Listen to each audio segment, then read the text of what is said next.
Welcome to Raging Bullets, a DC Comics fan podcast, episode 678.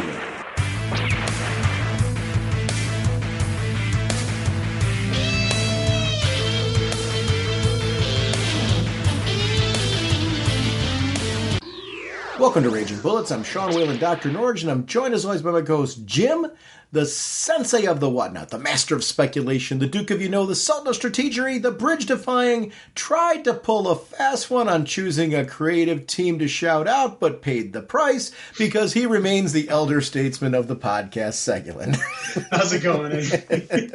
On this episode, we are going to be talking about Dark Crisis on Infinite Earths number 6 and New Golden Age number 1. We are sponsored, as always, by DCB Service and InStockTrades.com. Mr. Segulin, what is going on over at DCBService.com? Well, coming out of this whole Batman vs. Robin event, we've got another side event, the Lazarus Planet. Yeah. We have multiple one-shots. Lazarus Planet Alpha one-shot, 40% off, only $3.59. Lazarus Planet Assault on Krypton one-shot, 40% off, $2.99. Lazarus Planet Legends Reborn, 40% off, only $2.99. And Lazarus Planet We Once Were Gods one-shot, 40% off, only $2.99. So thank you, DCBS. Over at InStockTrades.com, they have their deals of the week, and we have some great books. We have Absolute Dark Knight's metal hardcover, $125 regularly, 50% off, only $62.50. Flash by Mark Waid, Omnibus Hardcover Volume 1. If you've never read this run, this is a great way to grab it. $150 regularly, 50% off, only $75. I want to thank DCB Service and InStockTrades.com for continuing to support our show. Mr. Segulin, we are a certain kind of podcast. Can you please tell everyone what that is? Raging Bullets is a spoiler podcast. We go in-depth into plotline, story twists, and whatnot of the comics we're discussing on today's show. So, if you haven't read the books, you may want to come back later so you can better enjoy the show. We actually have a really depth-filled Speeding Bullets segment because we have a few weeks to catch up on of DC news, so let's kick right into that. Through the magic alchemy of nature's most awesome sources of energy, Ray Palmer, atomic physicist, becomes the atom.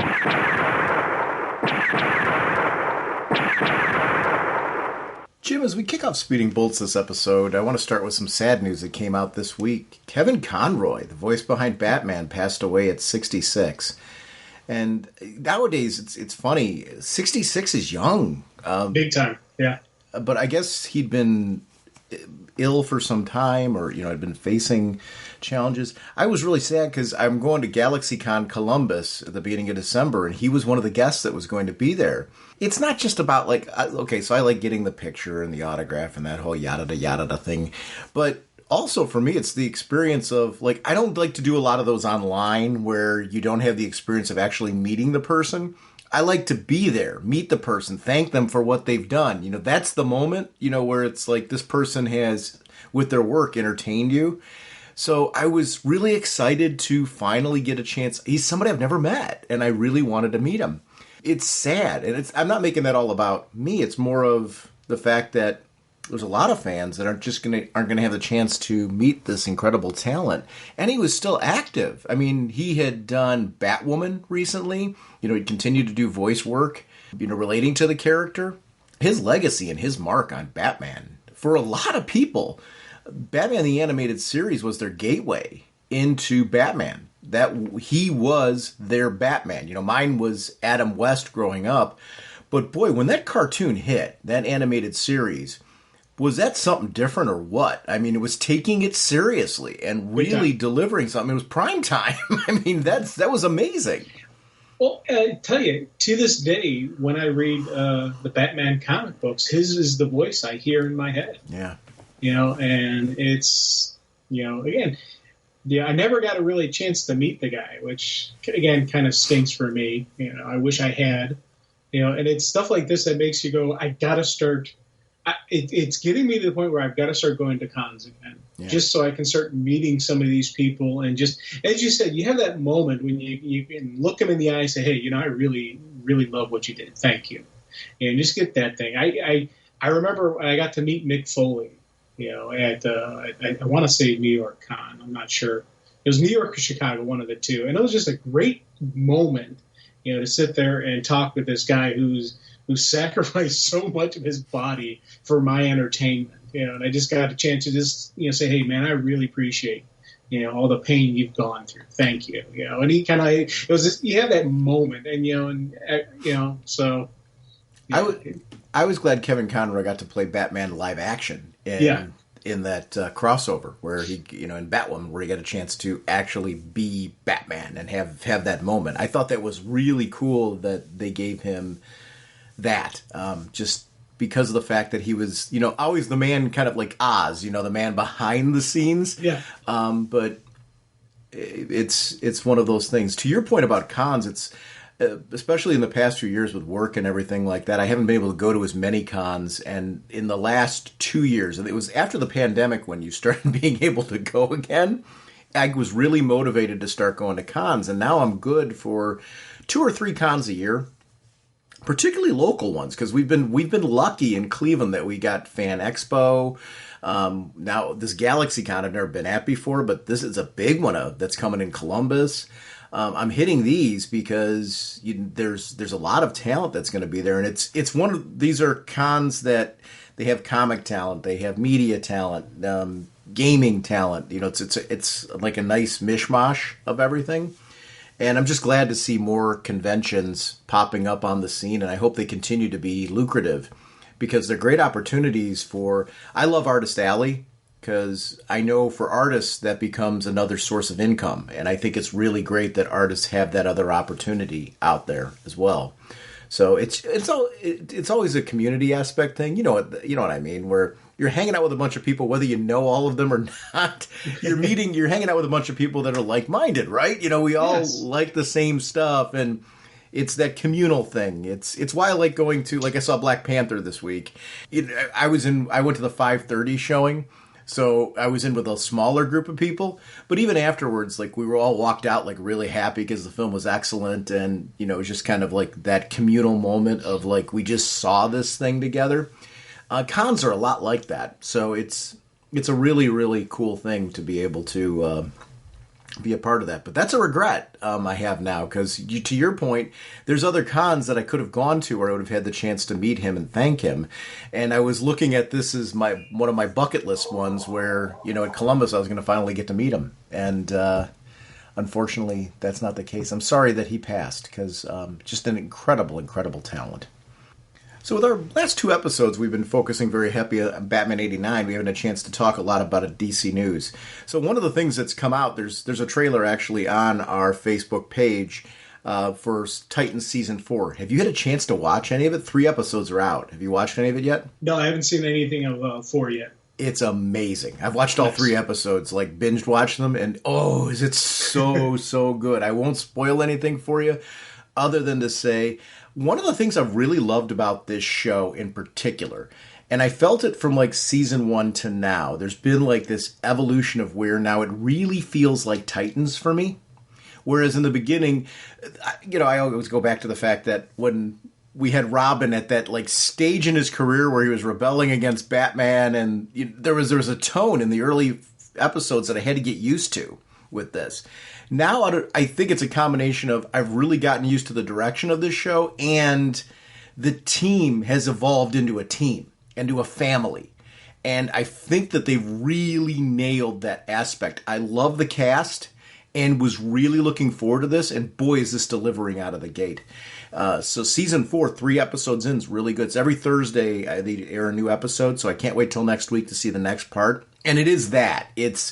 They've got cliffhangers now that just have me going, oh, you mean there's got to be another episode. Come on. That's where binge watching is spoiling me, because I'm like, I want now. Give me it now. I want it now. But I like that. I like the anticipation, the fact that I really care about watching this as it's being released versus, I can just wait and watch like a bunch of them now. I'm going to tune in on Thursday and watch the next episode. It's destination television for me right now. So, as we're looking for that, there's some other movies that are coming out.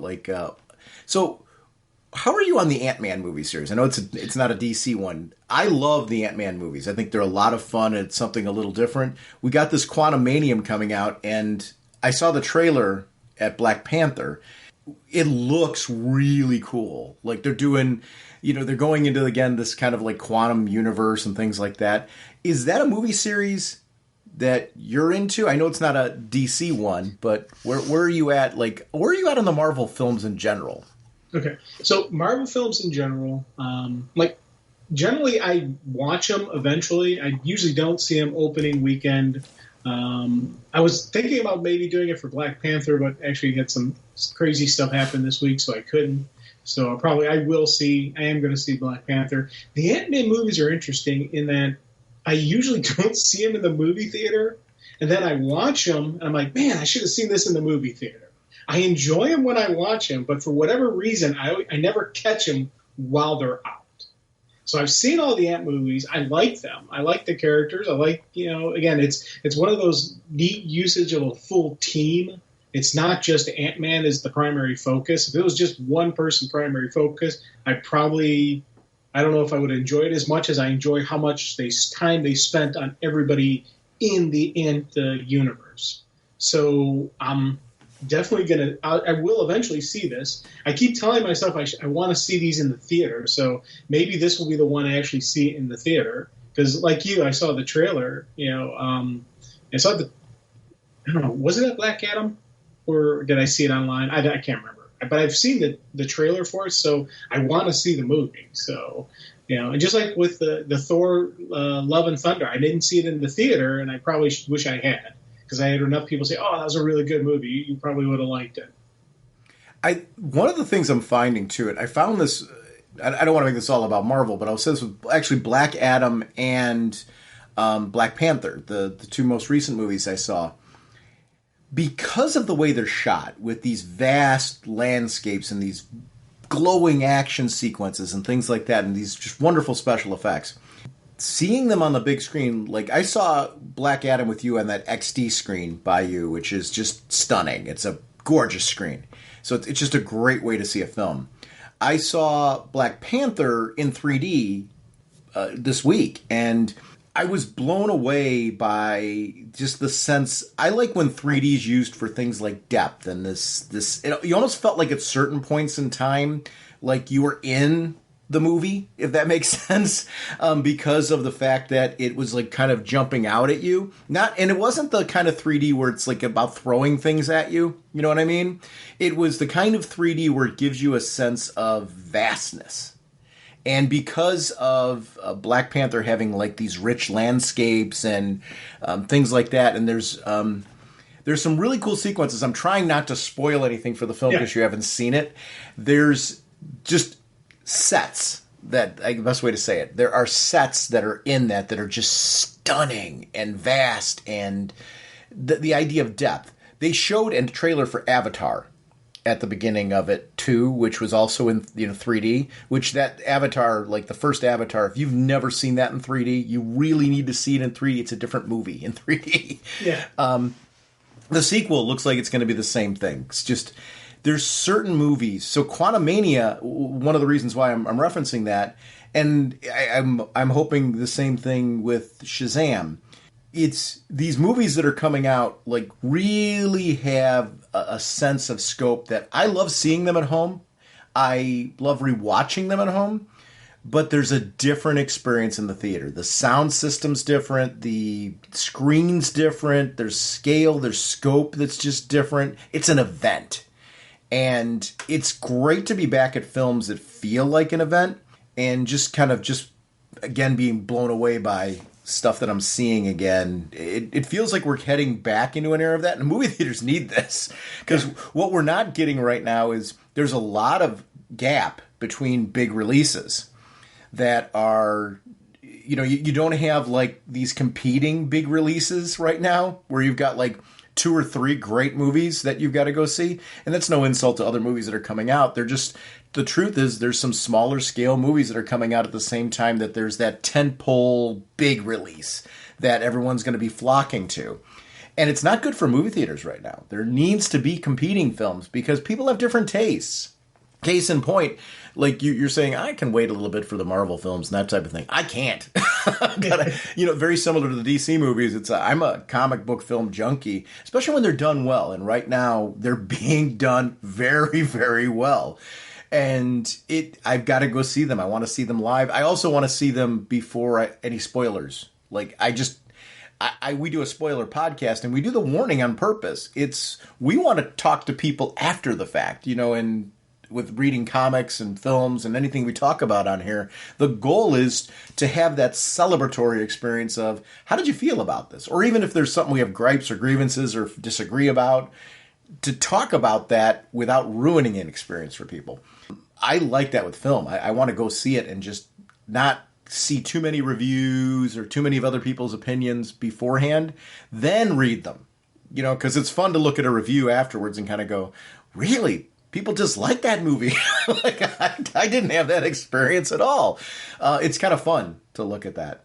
Ty Templeton announced he's cancer-free, and cancer's outstanding. Yeah, he's a great artist. He did Batman, best known for Batman Adventures, but he's an incredible artist that's done a lot of work, and that's really cool to see that story. There's an upcoming Two-Face-centric Batman comic. I love this idea. They've got artistic duties that are split between the halves of Two-Face. Yes. That is so awesome. No, yeah, I agree completely, man. And I'm going to co-sign what Jared said here about just you love seeing these weird experimental stuff. Mm-hmm. And I'm happy with this. I seeing this, I was like, oh, that's going to be cool. And especially I'm very Two-Face happy after talking Batman 89. So yeah. I'm like, just hearing more cool, different Two-Faced Two-Faced stories coming out here. I like that. I'm happy.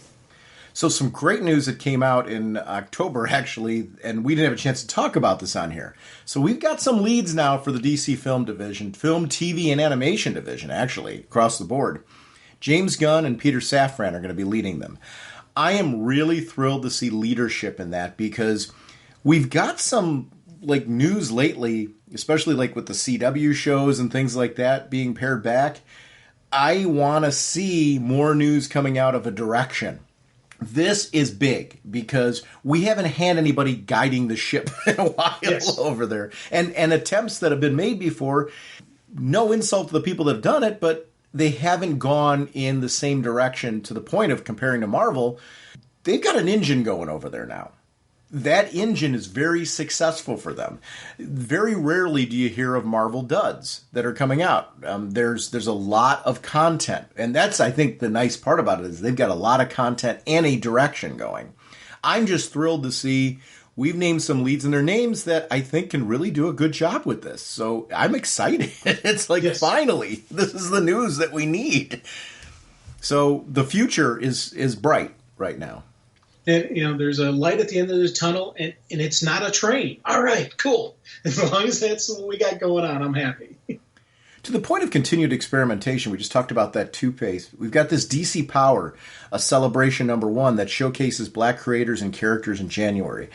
I'm loving that it seems to be almost every month, or, if not, it's really close, that we're getting this unique kind of experimental anthologies, experimental books that are coming out that are just trying different things. I've been very comic happy right now. I think we had that stretch for a while, what is the fate of DC going to be, post the pandemic and things like that.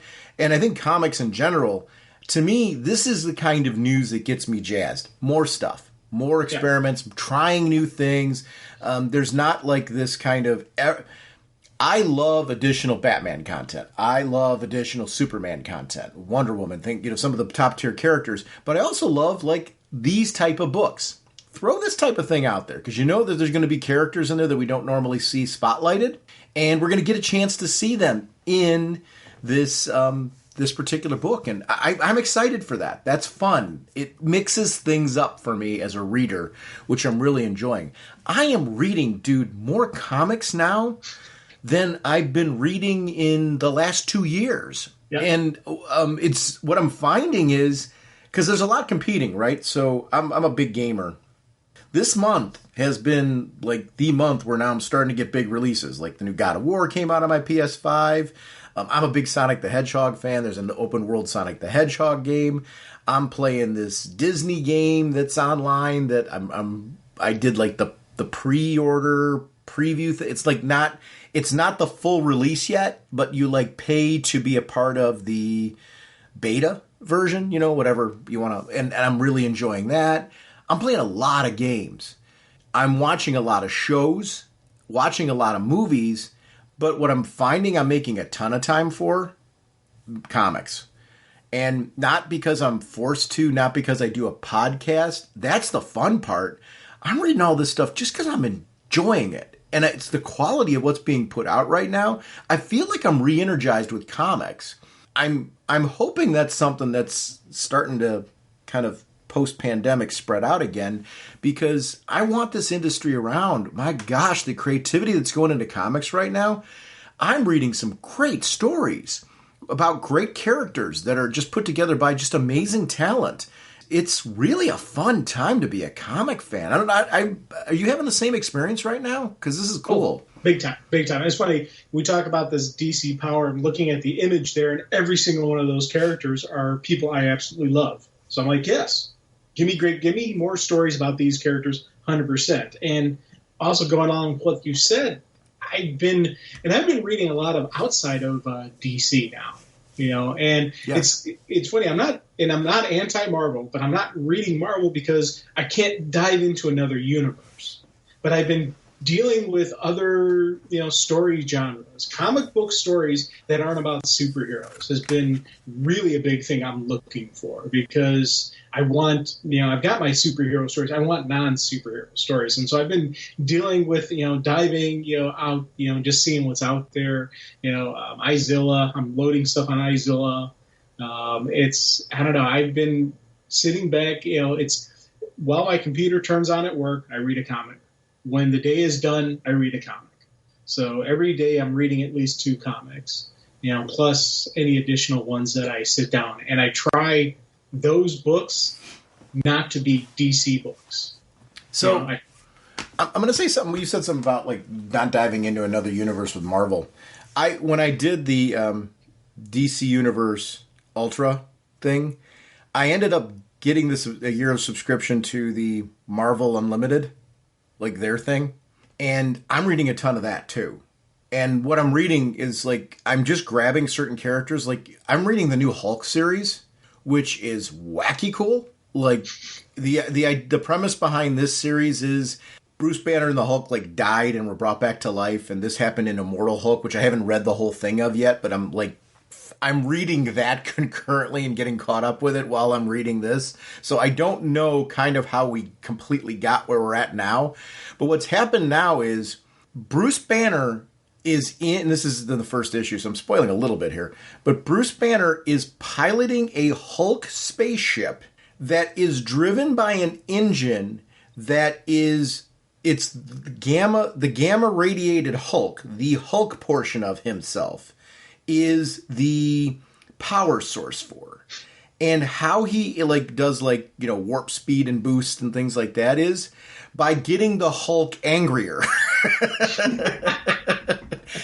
And it sounds insane. It is compelling because there's a whole psychological piece of the various aspects of Bruce Banner's personality.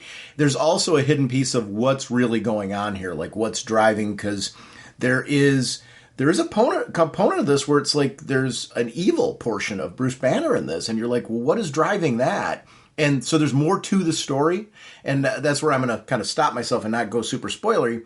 But I don't feel like I've got to read 27 books to read that. Like, I'm reading Hulk right now just because I was like, let me check in with the Hulk.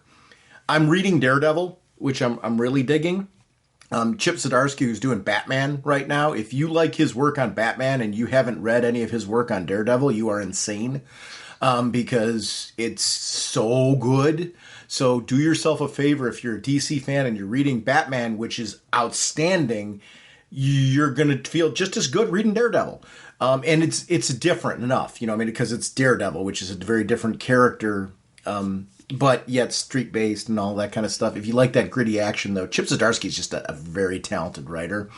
And I was familiar with his Daredevil before Batman. He's got a Comixology Unlimited series that I'm reading right now that is really good. He's a writer now that I'm following based on his talent. But this Marvel Unlimited thing, I'm digging. I think one of the things I'm curious with these subscription services that we have now is I'm still buying collected editions and paper and statues and all that kind of fun stuff. I'm still buying physical. I haven't given that up. It just looks different now. I guess what I'm curious with these subscription models is how do creators get paid off of this? Because there's a subscription piece to it, and for new content and classic content, because I'm hoping creators are making money off of this. And that's not me in any way, shape, or form being negative about these. I like both of these services a great deal. This Marvel Unlimited piece. So Marvel Unlimited, I paid for the yearly top tier subscription. There's different tiers, which is nice for people. I got a Daredevil action figure because I did the top tier, and it's like an exclusive one. It's the red and yellow, like the classic costume. It's cool. A great looking figure, and it's not like a cheap figure. It's their same action figure line, their top tier, like current action figure line. So it's really a great figure. And I've got it in display on my shelf, and I'm like, oh, I'm definitely happy with this. I didn't need that, but I like it. Dude, if I get another subscription, I'm going to smack you, just so you know. There's going to be a day I'm going to walk up to you and be like, hey, Jim, bang, I'm going to smack you in the head, and you're like, oh, you just got the Marvel, didn't you? Yeah. Well, it's the problem with what we do. I mean, like, in just geek talk in general, right? Because we all love this stuff. But it is, I will say this. That always has become, like, there was a time when we were doing this podcast where I didn't read as much Marvel because of the concerns that you have. What I've started to realize is I can't read everything, and I don't care now, too. I mean, I don't feel like this need that I'm going to read everything. I was in a Hulk mood, so I just started reading the Hulk, and I'm just enjoying that. They just had a crossover with Thor on there, and it was just 2 issues that went into Thor, but it's Hulk versus Thor. I mean, that's cool. Yeah. And it's cool. So yeah. I'm just digging that right now. So it is these, I'm seeing these subscription services tend to evolve. To me, though, what I'm hoping is it's a strong vehicle for new content. That's why I'm concerned with how creators are making money off of this. I'm hoping it's turning into that. I'm also hoping that it's creating new fans for comic shops. Because I still love walking into comic shops. I still love buying things. I was just in Columbus last week for a convention for work, and I went to a local comic shop there, and I walked out with some swag. I walked out with some collected editions. I walked out with a statue. Like, it was fun to go into the comic shop. I love going into comic shops and supporting them. I'm hoping that these type of things are generating a new digital audience that, you know, like the movies, like something, you know, are tapping into it. Maybe somebody saw Black Adam's trying out DC. Somebody saw Black Panther. They're trying out this Marvel Unlimited. I think it's cool. I think they're another vehicle. I'm just hoping it translates into new creative content because that's what's good for us. And both of these services have exclusive books, you know, that are digital only, which I think is a good thing too, you know, just to kind of make the service more worthwhile, if that makes any sense. Batman Universe stuff that's come out. Arkham Asylum series from HBO Max. I didn't know there was going to be an Arkham Asylum series. I knew that there was this Gotham City PD show that they were being talked about spinning out of the Batman movie. Matt Reeves is like developing this more expanded universe. We got the Penguin show. We've got Gotham City PD is still in development. And we're going to be getting an Arkham Asylum series. This is awesome.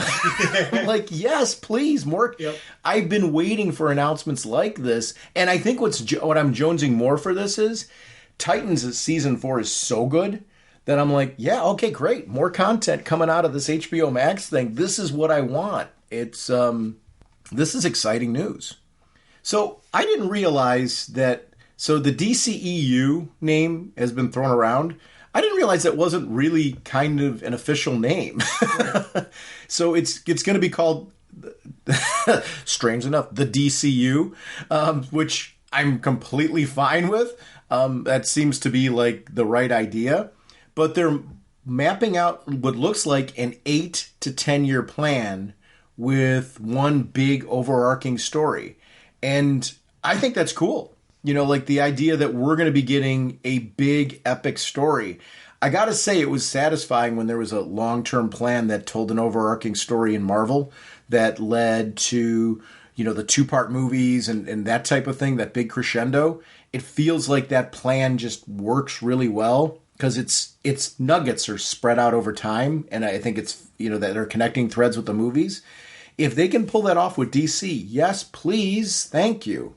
Yeah, actually, again, more plans are more better. More gooder, you know. The more plans, more gooder. More gooder. More gooder. Yes. Though it's funny, I kind of like the DCEU. I like the fact that, you know, for some reason, I just, you know, granted, yeah, DCU, okay, yeah, it's DC Universe, okay, but I liked when they called it the EU, just because there's so much more going on in the universe. There's, you know, it kind of to me implied, you know, comic book universe, video game universe, TV universe, movie universe. And, you know, it's kind of like, you know, again, as extended, you know, implied, it's more out there. And I think that's, you know, but again, it doesn't bother me that they dropped the E out of there and it's just DCU. That's okay. You know, I'm more happy to hear there's a plan. I think renaming it's a good idea. And let me explain why. I'm with you. I like the DCU just because I've got fond memories of it. I love that universe. But I think the problem is the DCEU is polarizing. There's people who've really liked it. There's people who have not. So I think the idea is we're starting off with these new runners that are going to be taking this larger concept and moving it forward. I think giving it a new branding, you know, embracing the idea that this is a fresh new direction. I'm with you. Like, there's that bittersweet part of me that's like, well, I liked that. So you and I are completely in sync in everything that you're saying. I think the thing that I like about that though is it's another step towards saying we are embracing a direction here and we are heading in a direction. I think that's the news that needs to be coming out more because it seems like it's more. We've been getting a lot of cancellations. This isn't working. This is dropping. This is being ended. We're not releasing this movie, you know, those type of things. When you're being hammered with those announcements, it makes it sound like you're got a mess on your hands.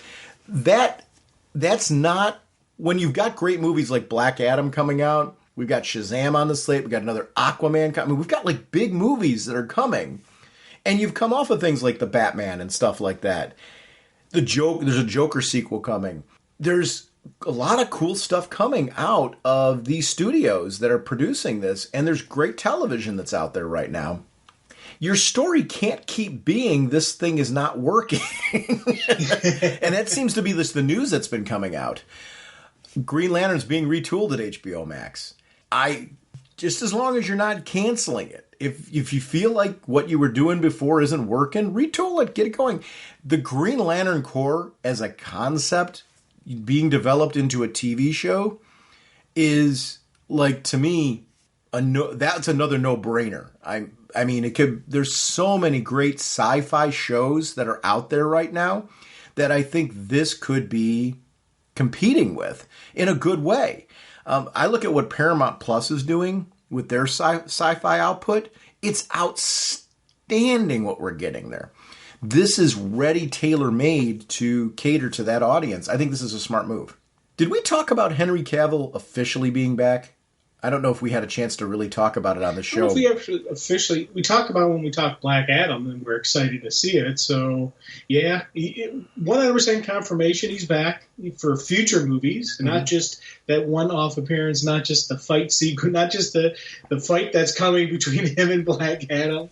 But yeah, so very excited for this. Kind of sad that he's leaving Witcher. They recast it as Witcher because I really liked him as Witcher. I did. Part of me wishes he could have done both, but I think just commitment wise, he can't film both at the same time, or I don't know if it's contract legalizations or just a time allotment they had to do it. I don't know, but again, that does show a commitment to the DC universe. And to keep him busy as Superman. He's not just doing one thing. They're talking about a solo Superman movie, multiple appearances. Like, they're alluding to the fact there's big things coming for Superman.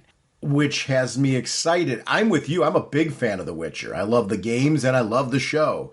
So I was like, oh, wait. It's like a 1-2 punch, right? Where you're like, yes, high five. He's back as Superman. Wait, what? Yeah. And so I'm with you on that one because Witcher is a show I've had a feeling you were a fan of too. And I'm still a fan of. Mariah watches it with me, actually. It's a great show. So we got a Blue Beetle mini-series, Blue Beetle Graduation Day. It's going to be published both in English and Spanish. I want to say this is no insult to anybody that's Spanish-speaking. It's I don't think of the fact that books are translated and what does that look like. I guess I've always just assumed that our comic books, or vast majority of them, are translated to most languages. This is a big deal that it's going to be published in both English and Spanish. That's cool. Well, like when I've been in Italy in the past, I bought comic books. I bought American comic books over there because they were translated to Italian. I always thought that was kind of neat, and if I could find a book that I liked or something, have it over there, have it from in Italian. That's kind of neat. But the thing I love about this is we have, again, this is a Spanish language, but it's being published in America. And that, for me, is the huge step. They did that before with Blue Beetle, where like half the comic was English, then they redid the same comic, in Spanish. And I loved that. I was kind of neat, going through. I don't read a spot of Spanish, but I thought it was kind of neat thing to do. And I'll tell you right now, me, I'm picking this up both in English and Spanish. I am too. Just because of, part of it is the collector in me, part of it is that this seems like a really neat idea and I'm going to support it. So, yeah. Yeah, the fact that it's simultaneously be releasing here in both versions, I think that's just really, really cool. I hope it's something that takes off because obviously the amount of Spanish-speaking people that we have in the United States is very, very large. So I love that they're catering to that audience. I think it's great. It's something, again, until I read that, it's something that you take for granted. Like, we don't. I guess my attitude was kind of like, we aren't already doing this? And so I'm glad that this is a thing, because it isn't something that would be on my radar, not because I don't care. It's just, I don't typically seek out Spanish comics because I don't read Spanish. But I'm with you. I'm going to pick this up because I like this idea. I support it. I also had the same fun that you're talking about. I'd kind of like to have both versions in front of me, to be able to kind of look at them. And, I took Spanish when I was younger, but it's been a long time. I'd love to see what I still remember and kind of reconnect with that. It's a neat idea. So they're like you. They're getting a couple purchases out of me off of this one because I'm going to have both of those in print because to me, I want to have physically both versions out there in front of me to be able to kind of compare them. It's an interesting idea. This is as an announcement. It's working. Yes. So the new golden age, we're going to be talking a lot more about this. I don't want to speak too much about the comic trailer we got there, but I am liking that we're getting more of these comic trailers now. Because I feel that caters to a specific audience too now, right? On YouTube, being able to reach out to them digitally. We talk on this show a lot about how are we reaching new people. I think that's a great way to do it. And we'll delve more into that in our second segment where we talk about that. So Scott Jameson, Skajam, actually released a comic book review of The Great Gatsby adaptation. I haven't read this yet. I'm liking that he's posting these on our group because he's posting a real cool variety of books. And that's not something, I haven't read this adaptation. So I love when he posts stuff like this. So Scott, please keep continuing to do that because it's drawing me over to your site and to some really cool reviews. Speaking of HBO Max, The Penguin has cast its Sophia Falcone. I'm with Jared. I am really interested to see what they're going to do with this series because the tone of that Batman movie lends itself to... I thought that the universe that it was developing is really rich, and this is unique. I mean, we're getting a lot of expanded content to the Batman universe that really isn't about Batman being in it. It's about the supporting cast and things like Arkham, the larger world. I think what he's doing is outstanding here. Like, if this all comes to fruition, or even portions of it comes to fruition, I'm excited. Oh, big time. Right along with you. I am absolutely excited for this. It's got me pumped for the next Batman movie. I want to see more. Feed me more. And I think they're doing it. We saw that with Peacemaker, based off of the Suicide Squad. That really got me. I really love that show. It really has me wanting more of that universe. Now this Penguin's going to come in, maybe an Arkham, maybe a Gotham story. Yes, keep giving us more of this stuff. It's again, yeah.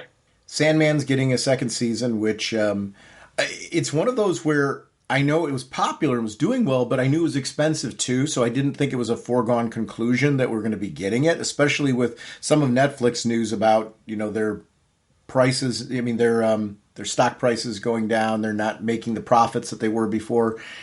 They've done some things lately to kind of drum up a different tier to get people into Netflix in a more cost-effective way. I am just glad that we're getting more Sandman, because it's a great show. It's a high-quality show, and I'm hoping we get the whole story. So this is another step towards getting that whole story. So I think that's fantastic that we're getting more of that. Stargirl's getting canceled. I'm sad about this because, first of all, the only show left that's non-streaming, as Jared's pointing out, is Superman and Lois out of that batch, and which is a terrific show, by the way. But there's something to... I'm listening to Talkville right now and rewatching Smallville. And there's something different about a television, like a traditional television series, and these smaller series that are being released to streaming. While these smaller series have these like tighter, well-produced stories and things because they have less episodes to them, I do like the expanded form of the regular TV series. It's like a nice... like they complement each other. They're different kinds of storytelling, right? I like filler episodes. It's a strange thing to say, but I love the creativity of, we've got 20 something episodes, or close to that, depending on 14. There seem to be now. It used to be everything was like 20 to 22 episodes, right? Now we're getting these shows that sometimes go to 20, sometimes they go to 14, depending on if they're mid-season replacements. But even so, they're longer than these streaming shows. And every so often you get these like character-driven fill-in episodes that they expand the story, they spotlight characters, there's sometimes like the fill-in comics where it's like a cool way to introduce a villain and just have that villain and the hero kind of go at it for one episode. I like those. The idea that we're getting less of these kind of shows is starting to bother me, because I like that expanded content. And I'm hoping that that traditional kind of TV isn't going to the wayside, because I don't want everything to be these short streaming series. And when I say short, it sounds like I'm knocking them. I'm not. They're tight. They're well written. I really dig them. But there's something to the attachment you get to characters when you watch them in a more expanded series. That's just different. I don't know if you agree or where you're at as far as this type of thing, but Stargirl's a show that I really like, and I'm sad that it's going. But take Stargirl out of it and just the concept in general, I don't like that we've only got Superman and Lois left right now. Right. Yeah, I agree with you. On especially at the point of, I like longer, fuller seasons. I like sometimes you get a couple episodes where it's not about the overarching story, but it's about a person, it's about a character. It gives you that connection to them. Been doing a lot of, streaming on, binge watching series, on the Fire Stick. Dad and I sit back, we pick a series. I think we'll like this one, and we go through, and sometimes we like it, sometimes we don't. we just finished up Vikings, that we both absolutely loved. And one of the things about it was there was so many multiple seasons. Some of the seasons were, had really good length to them. We got to dive into the different characters, and it was kind of a neat, of who these people were. And it got me a good, fleshed out into it. So again, I want to keep seeing more of these shows. I want to see, and again, I want diversity. I want, variations in it. I don't, again, I love Superman and Lois. It's a great show. I want more than just the, Superman stories. I want more than just Bat stories. I want other characters out there. Yeah. For me, the shows that I enjoy watching, I don't really like reality talent TV shows. Like some of the reality shows that are about a job, I'll watch. My gold mining shows I still watch sometimes. My Deadliest Catch I still watch, because it's a reality show, but it's about an actual job, not, talent shows. I don't, for whatever reason, those never clicked me. I like an actual, and again, just like with TV shows, I like these series shows that build one episode after another, where it's a one and done show. I adore doing this show with you.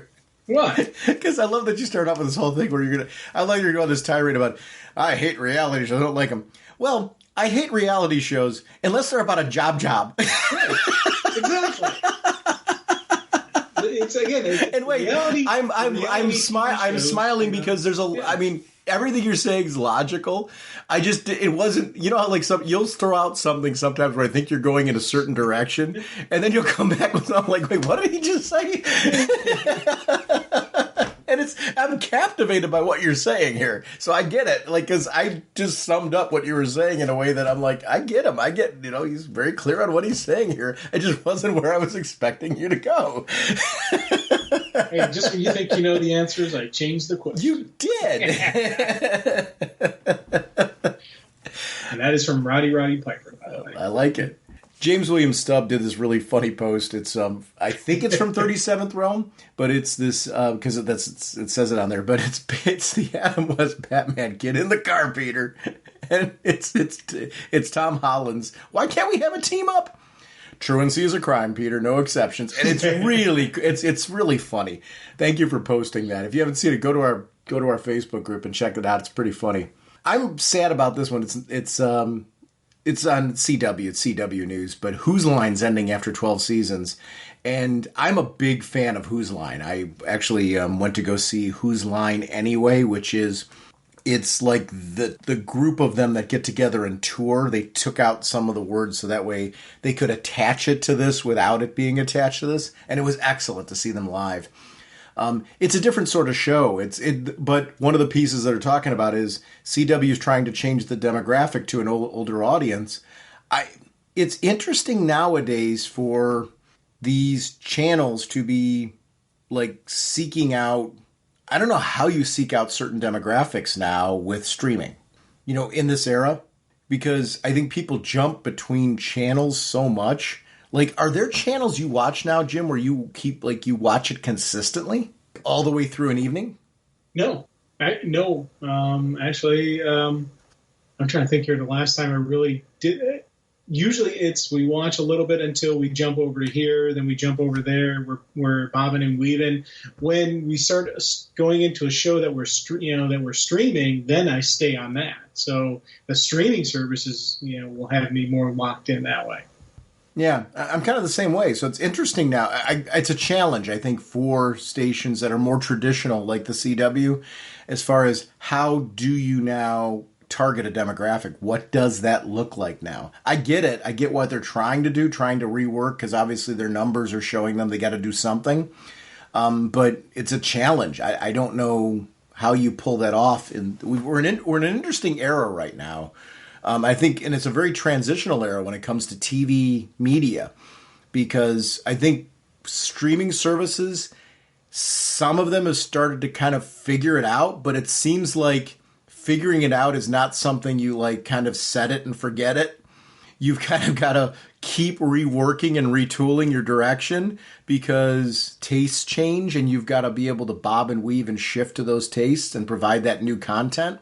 It's changing the game a great deal. And I think you've got to go back and go, well, but there's people that are doing cable. There's people that are doing satellite. There's people that are doing more of your traditional methods.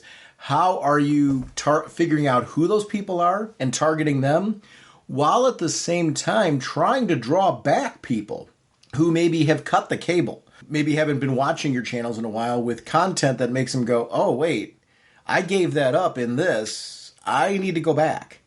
So it's and that's what they have to be doing, right? You know, you have to be thinking of that.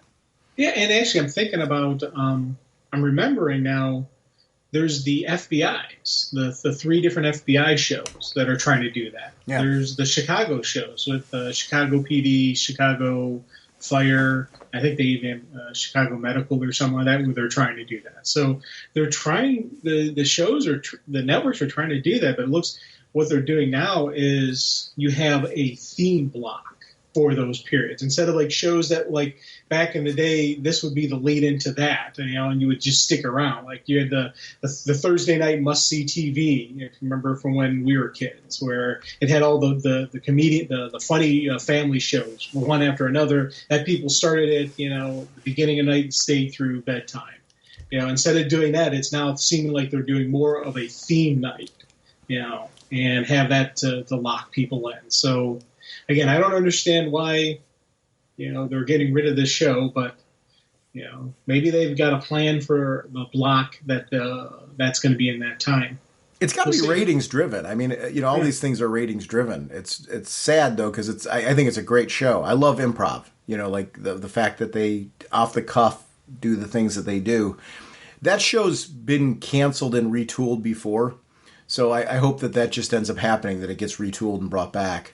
Because Drew Carey left it, and they ended up, this new version of it is a sequel to the Drew Carey show, where he was the host, and which was a sequel to the one over the British version of the show, which is fantastic too. I've watched all of it, and it's a fantastic show. So I'm hoping it gets retooled, just because I like that kind of comedy. There's a Kickstarter that's out there, and I'm hoping it's still running. Because I actually want to. I'm seeing this for the first time. Dave Stevens' Drawn to Perfection. It's a legendary Rocketeer artist, and it goes through his whole art and life. I love these. We're getting a lot more Kickstarters that are, you know, different comics, different books, different documentaries, and I will definitely support this one. It's a cool one. And I appreciate everyone posting this, because I would have missed this otherwise. So I'm glad that we're doing this. Kevin O'Neill passed. And I'm sorry I didn't talk about this at the start of this segment, but League of Extraordinary Gentlemen is just to attach him to League of Extraordinary Gentlemen is downplaying the amount of work that this talent has been associated with. But I love the League of Extraordinary Gentlemen series. This is a big loss and such a shame, because that means we're not going to get a lot of, you know, more work from this talent. Did you read all of? I don't know how much we talked about this on the show. Did you read League of Extraordinary Gentlemen? Only when we talked about it on the show. Okay, yeah, it's one you would dig all of it. I mean, because it's all really, really good stuff. I highly recommend you seeking it out. That his artwork is unique. He is somebody where you see his artwork and you're like, that's Kevin O'Neill. I mean, man, is that good. And he's that kind of talent where there is a mark that was made by his work. This one's funny about the Jason Todd can't emphasize enough how important it is to vote. It's true though. Wait, that's the great example of why it's important to vote, because that I never realized how close. We've talked about this on the show before. That was a really close vote on whether or not he was going to live or die. It was like a very small margin. That could have changed that whole story direction. And think about that. If he had lived, would we have ever gotten Tim Drake? Would we have gotten Tim Drake? Would we have gotten Red Hood? No. You know, just how many meat stories have we gotten from Jason since his death? You know, and just even, build off of how many times different people have gone through similar circumstances that that he went through. So yeah, I think in a way, I hate to see anyone die, but it was actually probably the best thing for that character, I think, because you've got some great stories that came out of it. I'm going to skip the Golden Age news just because we're talking about that. Carlos Pacheco, another. I mean, what is going on? Yeah. I mean, just great talent. He died at 60. I mean, I consider 60 young. Yeah, considering it's coming up for both of us. But I mean, I do like I don't like when I hit 60. I'm not going to think I'm old all of a sudden. Is what I'm saying. I'm like I'm 51 going on to 52 in just a few months, and I don't consider myself like old or getting there. It's the way I'm looking at it, like I'd love to live to be 100, which means I got a whole other life to live ahead of me. You know what I mean? It's the way that's how I feel. That's how I'm looking at it. When I see 60 and I look at that, I'm like, oh no. I don't know how familiar you are with his artwork, but an amazing talent. I mean, obviously this has an example of his artwork right there. I mean, what a talent and what a loss. The CW's future DC-themed programming will be minimal. That's a shame. Just because I really feel like we are in an era right now where we are enjoying high-quality comic book content. We tip up the hat a lot to Marvel, and should, for what Marvel's done with Marvel Studios. They deserve all that credit. One thing I think that is downplayed is the success of the Arrowverse. It was incredibly successful. Look at how many shows spun out of it. Look how crossovers that we got, season after season after season. Look how long Arrow ran. Look how long The Flash has run.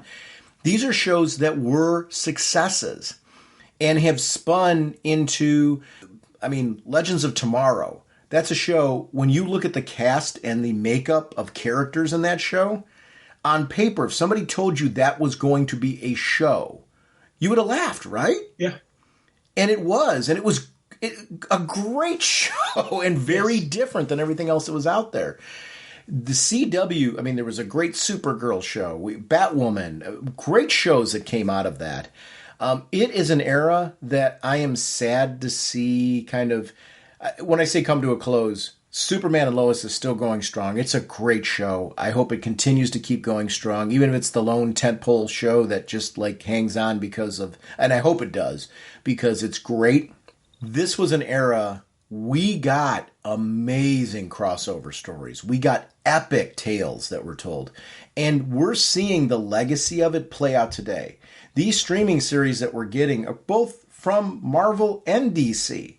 That particular universe, the CW's universe, made its mark. And it's not given the credit that it's due for what it did on the sense of scope and scale. Because it really showed the importance of television. And I think Marvel wound up turning its eye back to television because Marvel started producing some great shows. And a lot of that has to be in looking at what the CW was doing and doing really well with those shows.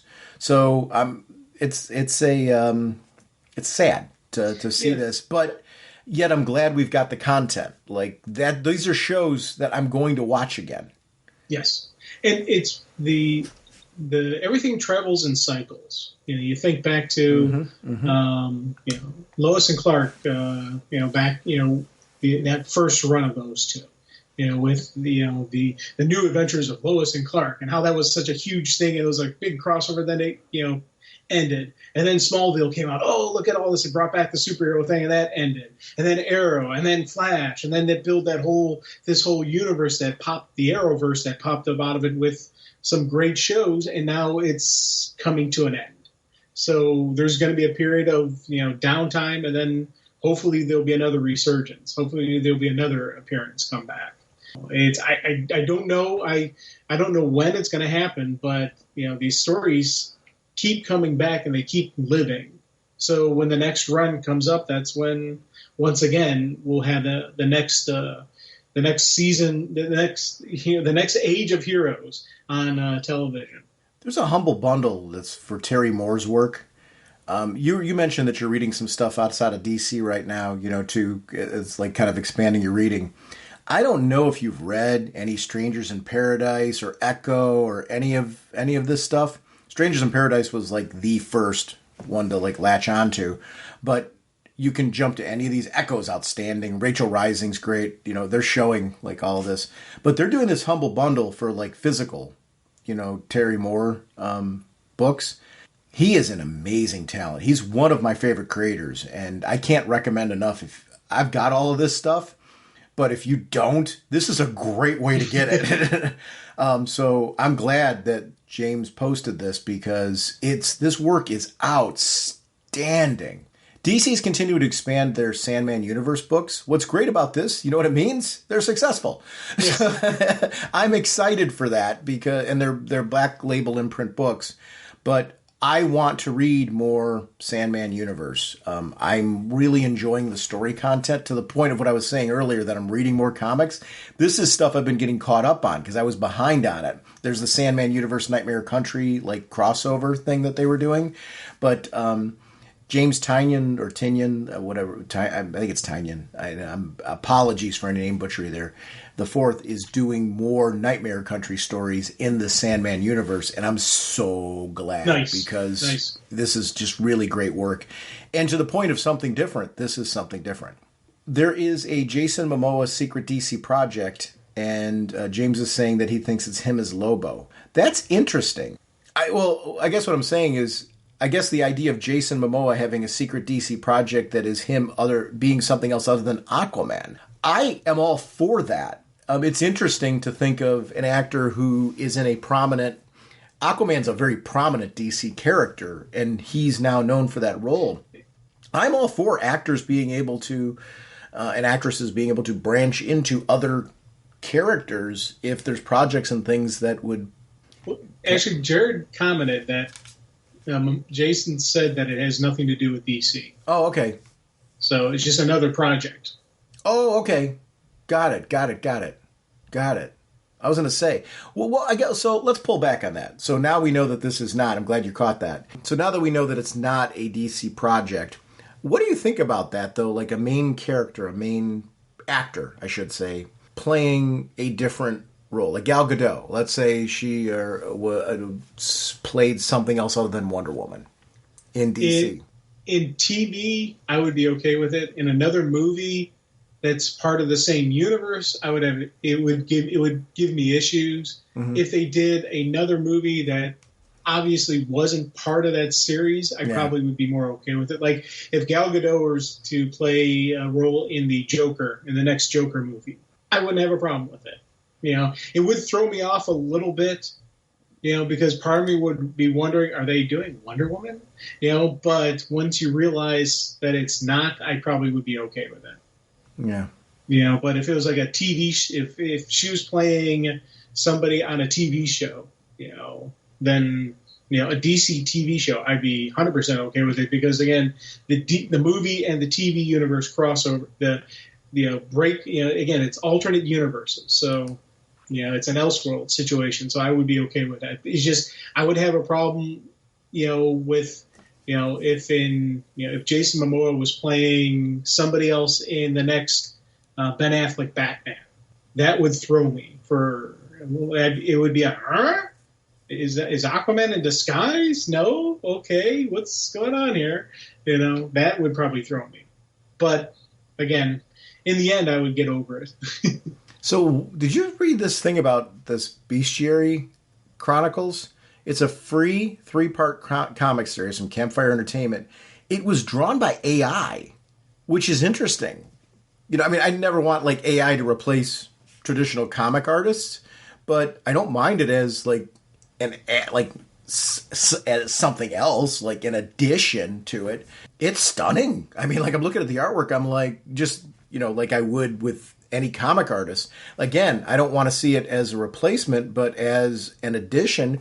Because here's the thing, I can't draw worth diddly. I could see myself, like if I had access to a tool like this would be a way for me to dabble, like into creating comic book work, knowing that I don't have any artistic talent. It's interesting. It's again, I think there's something to strongly be said about a writer-artist relationship, or artists that are writers too. You know, like the whole gambit. this being an additional component to it is, I'm all for anything that expands comics. I don't want it to detract from the choice that we have now. It's more of add another layer, that if we're doing it for that reason, I'm all for it. It's stunning. The comparisons to like Grace Kelly are spot on. I mean, I get it. It's like, woo, it's really stunning. It's a good looking series. Now the tinfoil hat wearing conspiracy theorist in me is like, this is Cyberdyne, man. This is the start. The machines are taking over. We're going into the Matrix, man. Take the blue pill. Take the blue pill. Except here's the problem: if it's all the machines taking over, who's going to buy it?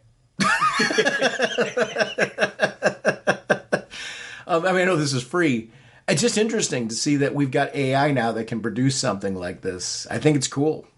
Again, it's kind of like, I'll use it in comparison to things like what Pixar does, right? And DreamWorks, the 3D animated films. For a while there, we were getting only 3D animated films and we were getting less hand-drawn animation. Now we're starting to see a shift where we're seeing some, hand-drawn animation make a comeback. Thank goodness. And then we're seeing that hybrid where it's computer and hand-drawn, like that kind of style. Like, as long as there's all of it available and opportunities for all of it, I'm all for this. And I'm a big fan of Pixar movies. I'm a big fan of what DreamWorks does and things like that. And, I love like the Despicable Me movies and stuff like that. I mean, there's tons of really great 3D animated movies that are out there that I really enjoy. I just like traditional hand-drawn as well. I think we need to get all of that. I think the same thing comes with comics. I like hand-drawn comics. I like digital comics. I like, digital drawing being done in comics. This is stunning. I mean, it's stunning. I want to read this 3-part comic book series. So, I mean, they hooked me. Funny thing, I just remembered something from Star Trek Next Generation with Data. And I can't remember who he had the conversation with, but he had just played the violin, some classical piece, and it was absolutely beautiful, because Brent Spiner actually is a talented musician. But when Data was talking to this person, and I can't remember who they were talking to, they commented on how he played it perfect. And he's like, well, thank you. He's like, no, there is an element of humanity that has the flaws, that has the imperfections in playing that makes these pieces more passionate, more powerful. And Data played it 100% perfect, with no flaws, no nothing, like no personalization of his own into it, whereas a regular human would have had that in there. Right. I wonder if we would have a similar, if we have a similar aspect on the AI. Like, we look at artwork and we can say, oh, that is so-and-so, that is so-and-so, that is so-and-so. Well, AI produced work can you ever have that same kind of like personalization to it? Yeah, Jim, I can clearly look at this and go, it's an Apple product.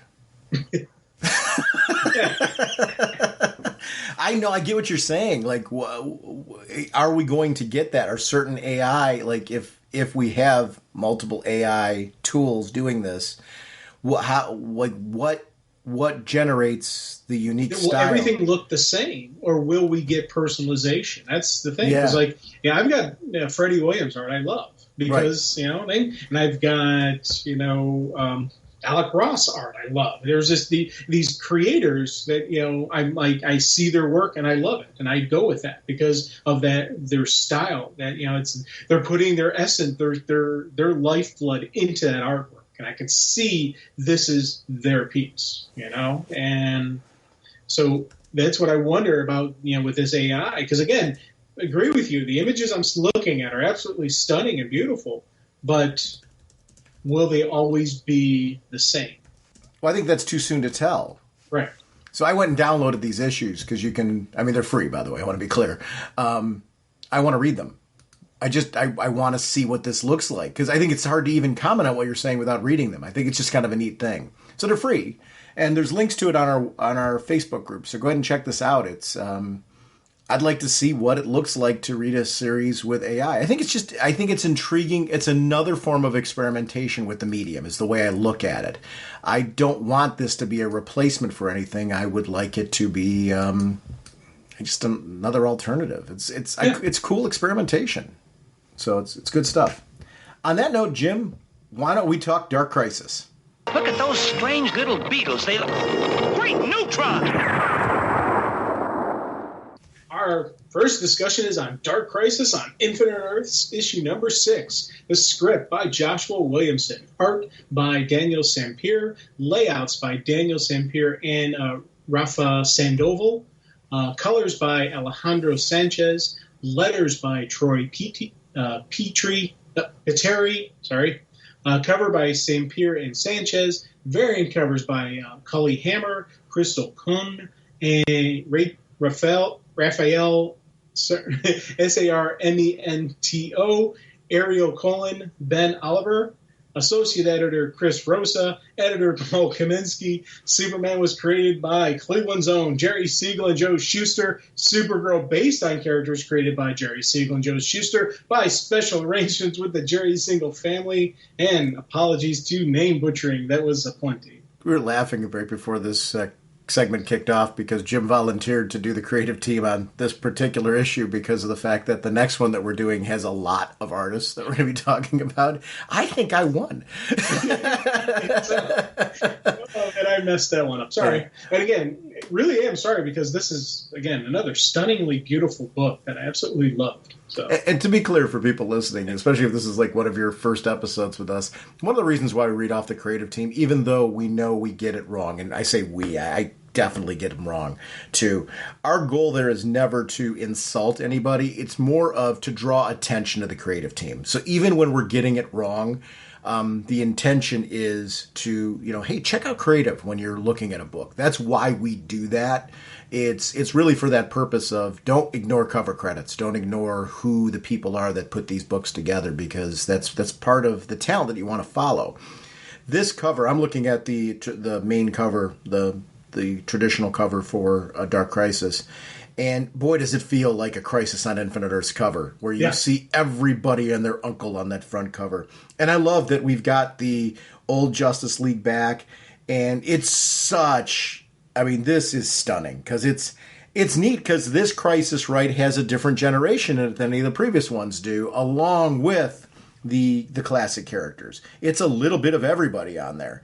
And I love that. That's the best of DC, right? When you get these kind of mashups that are really, really cool to see. This is the penultimate issue, right? Next issue's it. Yeah. And then everything changes. What does 2023 look like for DC? Those are pieces that we're going to be shifting our vision towards. This really is cool. I'm glad this is wrapping up in 2022. Because it's getting me excited for 2023 in a great way, where it's like, okay, this feels satisfying. I want to see where this story is going to go. And it's also, I think, establishing relationships between characters. Like, I really like, this opens up with Mr. Terrific. I love the use of Mr. Terrific in this because I think he's a character that sort of got lost in the shuffle. And in the sense that he pops up in crossovers and things and plays a role and is obviously respected. I think it's this that's really kind of established who he is again in this universe in a way that I feel like we got it right. Like, this is Mr. Terrific. This is how I want him viewed. And I'm assuming that he's going to be in the Justice Society series, when it kicks off. And I want him to be. I want this guy to be. So I love how, like, we're kicking off with him. And this opening sequence of the Green Lanterns, again, like, how much more danger can we feel people are in? Dude, that power battery was burping out darkness. Yes. I mean, that was sweet. I'll tell you, I love the concept of the Corps. I've said it multiple times how it just, and you get this moment of this intergalactic police force who, and just that moment of Corps, light up, and I just absolutely love, just seeing that, as you said, just this massive dark energy coming out of the dark battery, and the lanterns were stationed there for this specific reason. And I loved because, past issues when Hal goes into the lantern, he's like, you guys got to hang back. You're the first line of defense. If anything happens, anything comes out, light it up. And again, Guy Gardner, perfect choice for that frontline defense, because that's the kind of guy, Guy is, he's the, person you want there, at that initial fight, that initial battle, hitting with everything he's got, because he's not fancy, he's not pretty like the other lanterns, but he's got that power back. He's got that willpower. He's got that zap. He's got that hit. And I love seeing this. This for me was a great opening sequence, again, showing just the magnitude and the level of what they're up against. So let's talk about this dark voice that Pariah is hearing. Was that a voice in his head? Like, I know that the Great Darkness is something that he connected with years later from what this is saying, but he's referencing the fact that he had this endless sensation of nothing. Then all of a sudden he was talking to a voice. I'm wondering, because I'm going to jump ahead a little bit. He gets that lasso on him and he has a revelation there that brings to him the truth. Is this really, is the catalyst of all this just a voice that was in Pariah's head? And I'm not saying that I'm 100% solid on that, but I'm starting to wonder that now from not just this segment, from rereading it and thinking about what happened there. I don't know what your thoughts are, because we've been doing a lot of speculation through this, and you've had your own kind of lens into what you think is happening here. Did this issue change any of that? Where are you at on what's actually going on with Pariah? That's more of what I'm asking. I'm not trying to lead you. I'm more where I'm at. I think this is a voice in Pariah's head. I think he did connect with the Great Darkness and found comfort in it and started linking it to this voice that was in his head. And that's why he's driving the ship. I think Pariah is just crazy. And I think what ends up happening is when you're in that isolation and they're playing off of that, eventually there comes a point where he's hearing things. And those things that he was hearing was generated by him. He was looking for comfort and found comfort actually in his own voices in his head. Mistakenly connected that with the Great Darkness and thus corrupted it from it. That's what I'm thinking. That's one avenue. Now, when I say I'm thinking that, I'm well aware of the fact that I'm speculating right now. It could be very much a different direction. As has been common with this, you kind of have your own take sometimes. I don't know if you're seeing it similarly, or where are you at? Because you've always been thinking there's something else yet. Are you still thinking that? Where are you at? I'm thinking that less. I'm thinking it more. He's cray-cray. I was 100% thinking that there's a new bad to be revealed.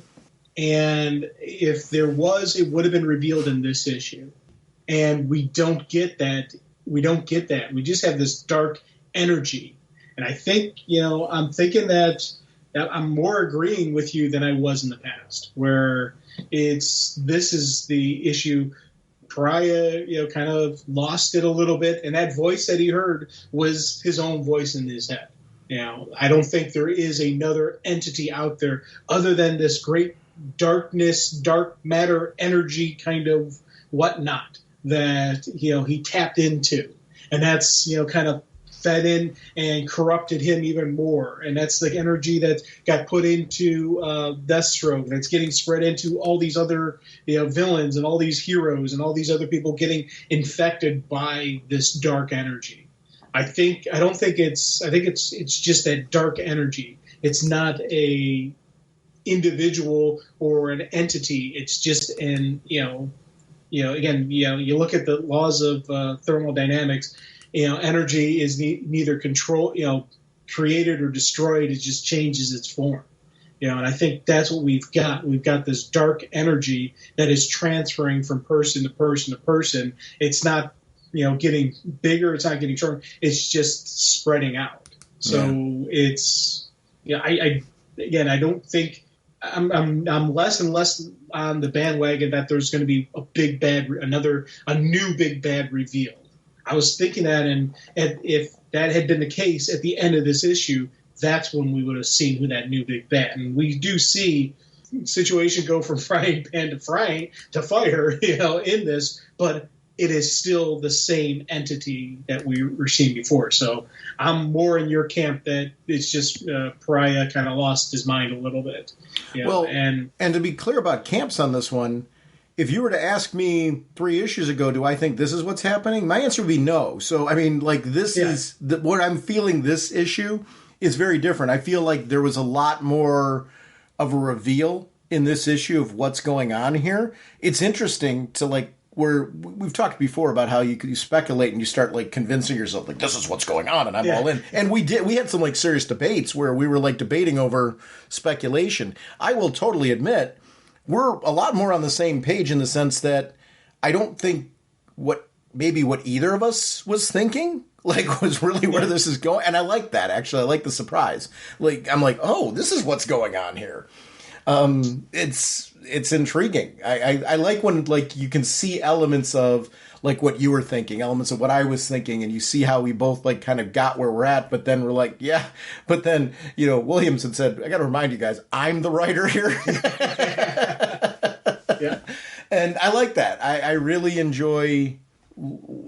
I like surprise. I like when... So I felt like there was a lot of surprise to this in a good way in the story. And some things that I think were some things that all of us expected. This battle sequence is terrific. Like, when you see this page where you see the Spectre and Raven, and I mean, we're seeing a lot of power here on the table. We've seen Nightwing step up. We're seeing Duke. We're seeing, you know, John Kent shines in this issue. This is a great issue for John Kent and validation for John Kent being a Superman, right? Yes, this is Superman. Yeah, I really, really enjoyed how they handled. Williamson's got a great balance of giving us the moments we want with our traditional heroes and taking these new legacy heroes, you know, the successors, and giving them the right spotlight. Because there's almost like 3 generations represented in this book. All 3 generations get a chance to shine, which is hard to do and keep it satisfying, you know, without anything feeling watered down. He did it. This is really spectacular. And again, art sequencing, absolutely love this page. You know, and you just the one showing the chaos of the battlefield is always kind of neat, but also little stuff like how you mentioned Spectre and Raven about to throw down. Then you flip the page and you see the punch. Yes. You actually see Spectre knocking, smacking Raven. You know, and you keep, and it's funny because I kept going back and forth between the different pages on my art read through, looking at the action sequencing going on in the background. And again, absolutely love how we get this great story, you know, being told. But again, within the script, you've got a great script, but you need to have that art. You need to have that layout. You need to have just everything paced and done correctly to further the story. There's so many cool moments in this that, you know, that I saw and really appreciated during my art read through, just because it was such a visual side. Like, I loved, with Gar versus a Slave. Oh, stunning. And again, I love the fact that this isn't a fun, goofy Beast Boy. No, he's in full beast mode here. Yeah. And I love just how it's kind of like a werewolf-looking thing where it's a man animal, and he's really opening up. And even Slay's like, hey, not bad, Garfield. All it took was you getting shot in the face. Great Slade moment, great Garfield moment, great art sequence. And I loved how this, especially this page. Great Teen Titans moment. Great Titans moment, whatever you want to call them. Because this team, like, the right writers get these characters and what made Titans, going all the way back to Wolfman and Perez, what made those characters cool. And when I say Wolfman and Perez, I'm not ignoring the history beforehand, but Wolfman and Perez for me was where I started. So for people that are like, I read everything that came before, I came to that stuff after the dance. Wolfman and Perez is where they really made me realize how cool these characters are, and I really followed them during, you know, my formative years of reading things like Uncanny X-Men. It was like you come back and read this and go, wow, DC's nailing it with this kind of stuff too. these are stories that were intense, and there was a sense of danger and a sense of like, these battles aren't isolated. They have a lasting effect. They change you. They impact you. And Gar here has been impacted by this, to your point. I'm so glad that you're keying in on this, 'cause I know you're a big Titans fan too. And this is a great Titans moment. It's awesome. And it's really like a page of content, but like, there's a depth to it that is really, really strong. And I think truly talented creators are able to do this where you just go, wow, is this like a satisfying battle?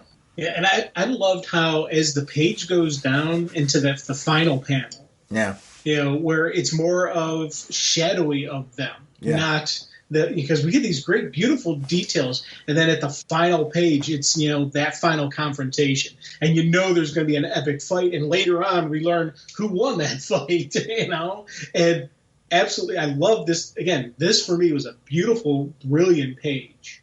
A lot of stuff happening on a single page, and you really do get to appreciate it, as you take your time with it. Yeah, that's it. It's. Oof. To your point about taking your time, I really feel like in my multiple read-throughs of this, I took a lot of time with this because there's a lot going on here. It was a very enjoyable read because of it. We flipped the page and we're back where I really wanted to be at this point. And when I say really wanted to be, not knocking anything that came before my lacking interest there.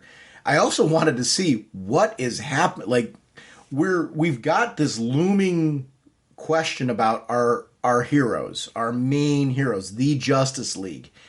Are they coming back? And what does that look like?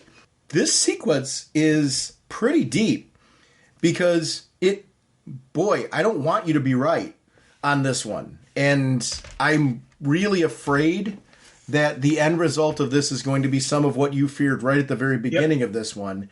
And I still want you to be wrong. You need to be wrong about this because they give him a great moment in this, but the Ollie sequences he knows. Like, he knows it, yeah. He knows that there is a real good possibility he's not coming out of this, but they need to go back. And their going back means that he's not going to. I'm hopeful that issue 7 will find a way to correct that, or that there's a story coming that will bring him back. Because how do you have DC without Ollie Queen? But there's got to be an impact from this, too, that is felt, and I think Ollie's not walking out of this one. I don't think so. Yeah. I 100%, and I want to be wrong. I 100% want to be wrong, but I think these were the final pages of Ollie for a little while. Until there's a story to bring him back, I think these are ending. And again, it's a great, this is a great hero moment, a great hero farewell, where I love just the notion. He's like, hey, you know what? I'm the greatest archer in the world, and missing is always a possibility. I know that. But that would never stop me from taking that shot. And then right there, I'm like, I'm like, this is the ending. And that final panel, that one panel with him just looking at, that's what makes us the Justice League. That look on his face, that's the farewell. Dinah knowing this is Ollie's farewell. It just, oh man. I'm sitting there going, this is it. We're losing Ollie. Now, where this goes from here, I don't know. I'm hoping we'll get a story that brings him back. But just this final page, for me, was just a great Justice League moment. Especially, you got Hal, and Barry just sitting there, and Hal does in brightest days, and Hal replies back, run, Barry, run. Come on. That just goes, yes. And ending with Dinah and Ollie holding hands, that final farewell between these two. Perfect ending, for as much as I hate to say him, he's going, this right here, this is an ending for Ollie. This is a farewell for now. We know he's going to come back somehow. There's going to be I don't know how long it's going to be, but there will be Ollie Queen back. But for now, he's gone. This whole fight sequence, when we were Frankenstein in half, I'm like, it'll be okay. Just a flesh wound. Well, it's Frankenstein, right? Right, So but I mean, still, it was like a pretty graphic sequence. The battle with Rose and Nightwing is interesting because Nightwing's still trying to reach her, and I think he is. I think there's a debate going on here where you're seeing him and Rose, and Nightwing's interacting with her and tapping into who she is in those sequences and trying to pull her out. Because I don't think the ending is a throwaway. I think that's a sign that Nightwing was getting there. Yeah. Jace being pulled in. I haven't read I Am Batman 15 yet, but I love the note there because I want to read it to find out how Jace got pulled into all this and what's going on. And again, thank you for editorial notes because that's a book. After this recording, actually, I mentioned I'm doing a lot of reading. I have to get a little bit caught up on I Am Batman, and I am going to get caught up because I like to know, how did this come about? Yes. I'm glad he's a part of the sequence, though. Completely agree with you on everything you just said. I saw the note. I'm like, I've got to read it. I've got to take time and read that and get caught up and see what pulled him into us. Because, again, really love him as Batman. Yeah. 100%. So, yeah. Yeah, I'm like a fish on a hook with that. This was great because the team says that they need more heroes, and this is where we get some of the legacy heroes brought in. You get to see Blue Beetle, you get to see Magan, you get to see, we've got Steel coming on, we've got Nubia, and we, again, Connor is there, and the Ray. I like these characters that are coming in where we're getting to see a larger piece. Not only them, though, but we get Booster Gold, Firestorm. We get the other Blue Beetle. We get to see Captain Korg. Yeah. Captain Atom also starts to appear on the scene in this issue as well, which is really cool to see him. It's hard to get all of these characters on screen, but I think that's something that traditionally, when you take a look at Crisis on Infinite Earths, it's been about getting everybody some airtime, some opportunity to see. This offers Pariah an opportunity, though, all right, if the Justice League's not going to be my beacons, let's see if these other heroes can be, if they can be the battery, if they can find more hope. I would love to see, where are they at? What do their worlds look like? You could almost do another miniseries right now, where we get to see individual issues of all these characters, and I would read that. I like these crazy little wacky worlds that Pariah is creating. Well, and again, you wonder, when everything is said and done, can these characters come back? Can these characters make the comeback? Because, we're seeing Firestorm, we're seeing Steel, Ted Cord, Booster, and Connor Hawk all do the fade out. And we saw that the Justice League was able to kind of bring some of them back, and so the Justice League was able to come back from this. So can these guys come back? What's the story going to be told there? I love just these notions of how, just as the story is ending, no, it's not, let's continue on. And that's one of the things I really enjoyed about this Dark Crisis event, that it keeps building on itself, and it keeps growing, and it has a natural progression. Yeah, why wouldn't you do that if you could? Why wouldn't you keep pulling in more heroes like this? This, completely makes sense for what he's doing. Well, I like that also there's this idea, though, the challenge of this is a lot, what heroes are walking into, because we see early on in the other issues where heroes are questioning stepping up and being a part of the team, because you don't have the Justice League as the beacon to rally behind, right? The traditional Justice League. So it's kind of like, who are we rallying behind? What's the leadership like? Nightwing being that lead person, you see how the game changes a bit, right? Where more people are starting to step up and recognize that, wait a minute, there are heroes here that can rally us. There is a Justice League, or the symbol of a Justice League, that's acting out here. What really was the Justice League, but a people rallying behind what they believe in. I love that that's a part of this, right? It kind of becomes a thing. Terrific and Black Adam's sequences in this, I don't want to dismiss them, because Black Adam has been this one that goes back to the death of the Justice League straight on through till now. He's been this character who's been kind of admonishing, these people aren't ready. They can't handle this situation. Yeah. He even went to Lex Luthor and crew, who we saw where that went. He's made some bad choices in this because of his prejudices against the age of these characters, the lack of experience of these characters, instead of looking at their heart. And I like that Terrific's being the one that's kind of like, get out of my face if you're going to keep doing this, because you're chastising them right now, but you're sitting here with me. I love that he called him out on that. What are you doing right now that's so, important? It impacts Black Adam because we see Black Adam roll out and we see him in a different place when he comes out after that. And a lot of that's due to his interactions with Mr. Terrific, who, again, I think was a home run in this issue. Because those sequences meant a lot because of the writing of Mr. Terrific in that. Yes. And I loved how, again, everything you're saying, completely agree with you on how Terrific's being played here and how he calls out Adam. And then later on, we see Adam step up. Right. Big time.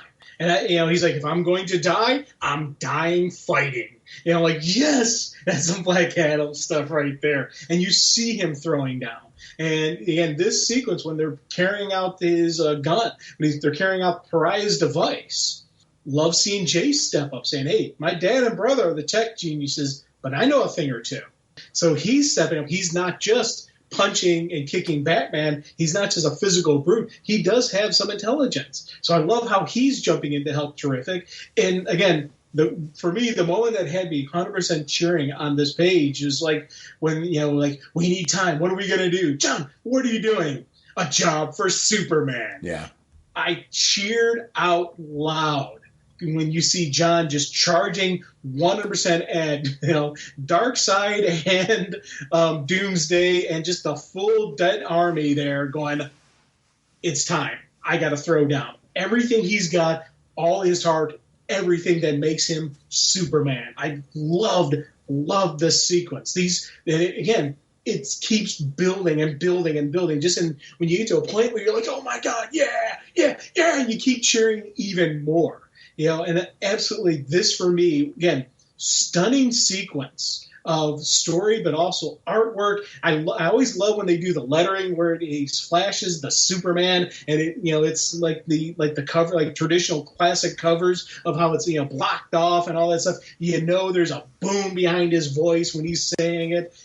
Oh yeah, I've always loved the Superboy concept. And I'm not dismissing. We both feel the same way about John being Superman, so I want to be really, really clear on that piece. But when I'm looking at this, you can't help but look at that and go, my gosh, this is like really an outstanding thing that's happening right here. You're seeing him step up. He's inspiring Wonder Girl, who was not sure about joining up with this at all. She's stepping up with Pariah and recognizing that there's an opportunity for me to take a step here and help him see what's really going on with him. Like, you've been all along trying to blame this on the Great Darkness. Guess what, buddy? How about looking inside? Here's the reality of what's going on here. And that's where I'm like, wow, I didn't see this playing out this way. And Black Adam is inspired by John, which is completely different from where this was in the beginning. This leading to this sequence where John's having flashbacks to his childhood. I want to help you make that S your own, son. And then Lois, you have the best of both worlds inside of you. You can be great. Choose to be. And you see him, he's knocking down Ares. And not just Ares, but dark-powered Ares. This was just such a great sequence for him. He's getting seriously torn up, and he will not quit. This is how you make a character, right? Where I was a fan of this character beforehand. In this moment, if you are not have not been a fan of John Kent, this is where you start to become a fan of John Kent. It was really, really well written. You see Pariah in this, he's blasted by his own machine, his own machinations that are out there. And I love that it was Jace who learned from his father that he's working with Mr. Terrific. And the two of them together are what ends up bringing this weapon to life in a way that now Pariah is no longer a factor, but this isn't done. That's only like a piece of the puzzle. This darkness is still running rampant. Pariah is opening something that he didn't fully understand. Well, and I loved with Jace. Because when he and Terrific are working together, he's like, wait, we need to think outside our box. Work as if this was created in the antimatter universe, not ours. I love that it was Jace who came up with that. And that was the final trigger on this. And everything you're saying about John, I was 100% agreeing and nodding. Just love seeing him take a beating and keep fighting. That's the heart and the gut check of a Superman. that he doesn't stop. But also sense of disbelief. Didn't you think for a second, are they going to hurt him? Because they left him to the point where he was so spent.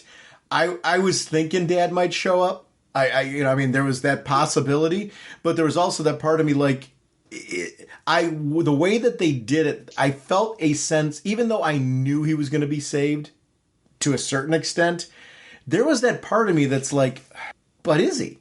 Yeah. And I love that the two of them took out Doomsday. I love that Father grabbed the first one, Son caught the second punch. Yeah. And that sequence with the two of them together was so incredibly awesome. It was a great Superman moment. It was something that you want to see from something like this. I'm glad that it was just them, that it was that special moment. And that's something when you've got this big of a cast of characters, being able to pick people to spotlight for the right reasons because the build needs those moments is something a talented writer is able to do. He did a great job in this of being able to spotlight, because you can't do that with everybody. You just can't. There's not enough page time. You've got to pick the right spots with the right characters. This absolutely was needed right here. Oh, big time. And I loved how Black Adam was trying to fly in for the save on John. Yep. And even calling him John.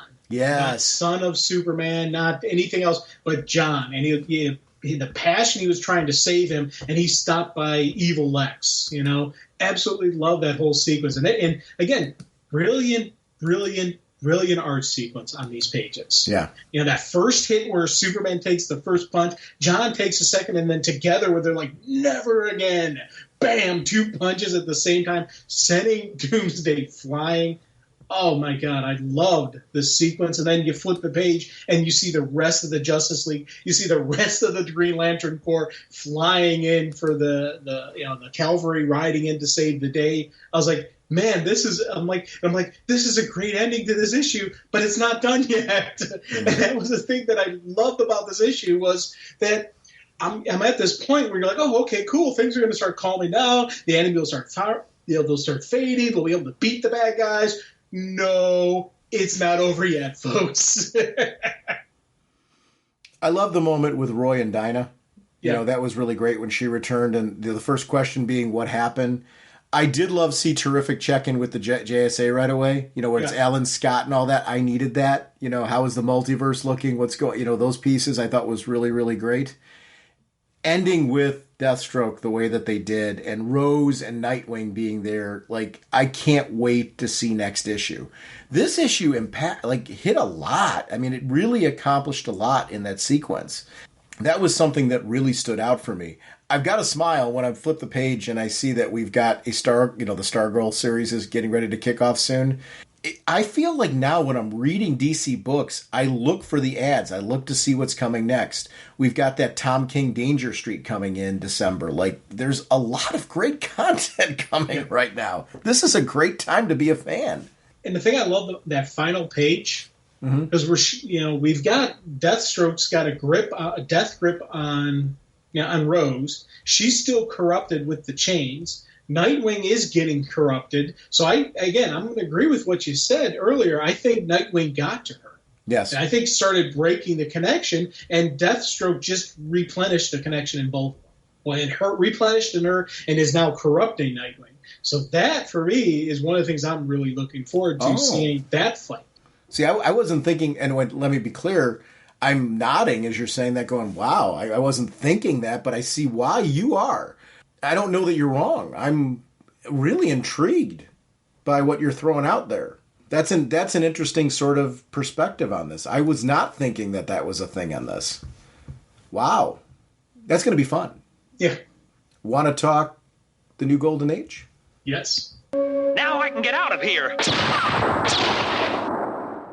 Our next discussion is going to be on the new Golden Age. Jeff Johns is the writer. Diego Olortegui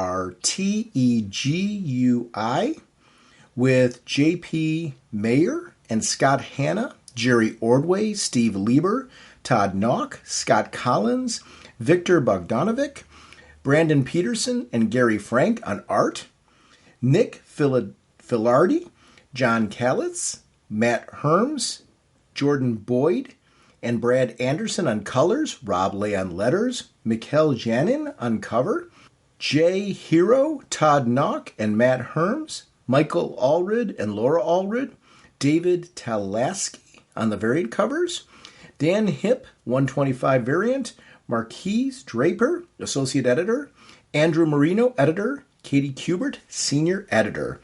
And apologies for any name butchery.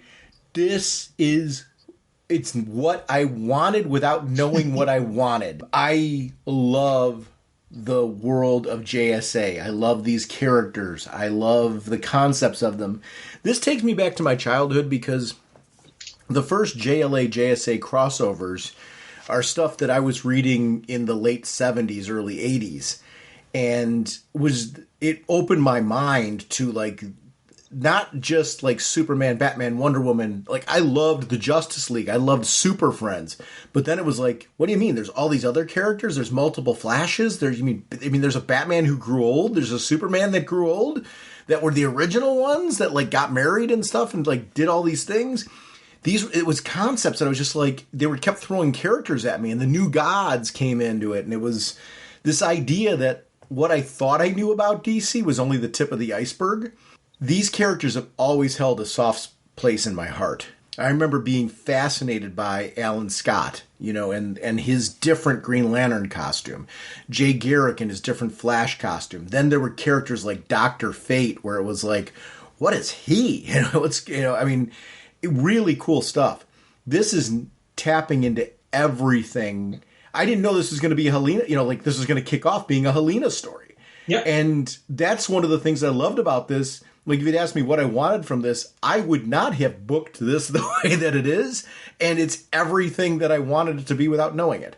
I love that we're doing a different take on the Helena origin because time's being played with. And time's being played with in a very big way we got Per Degaton, who we know is like this big JSA villain. He's back at it again. And wow, this is just kicking off with something that is...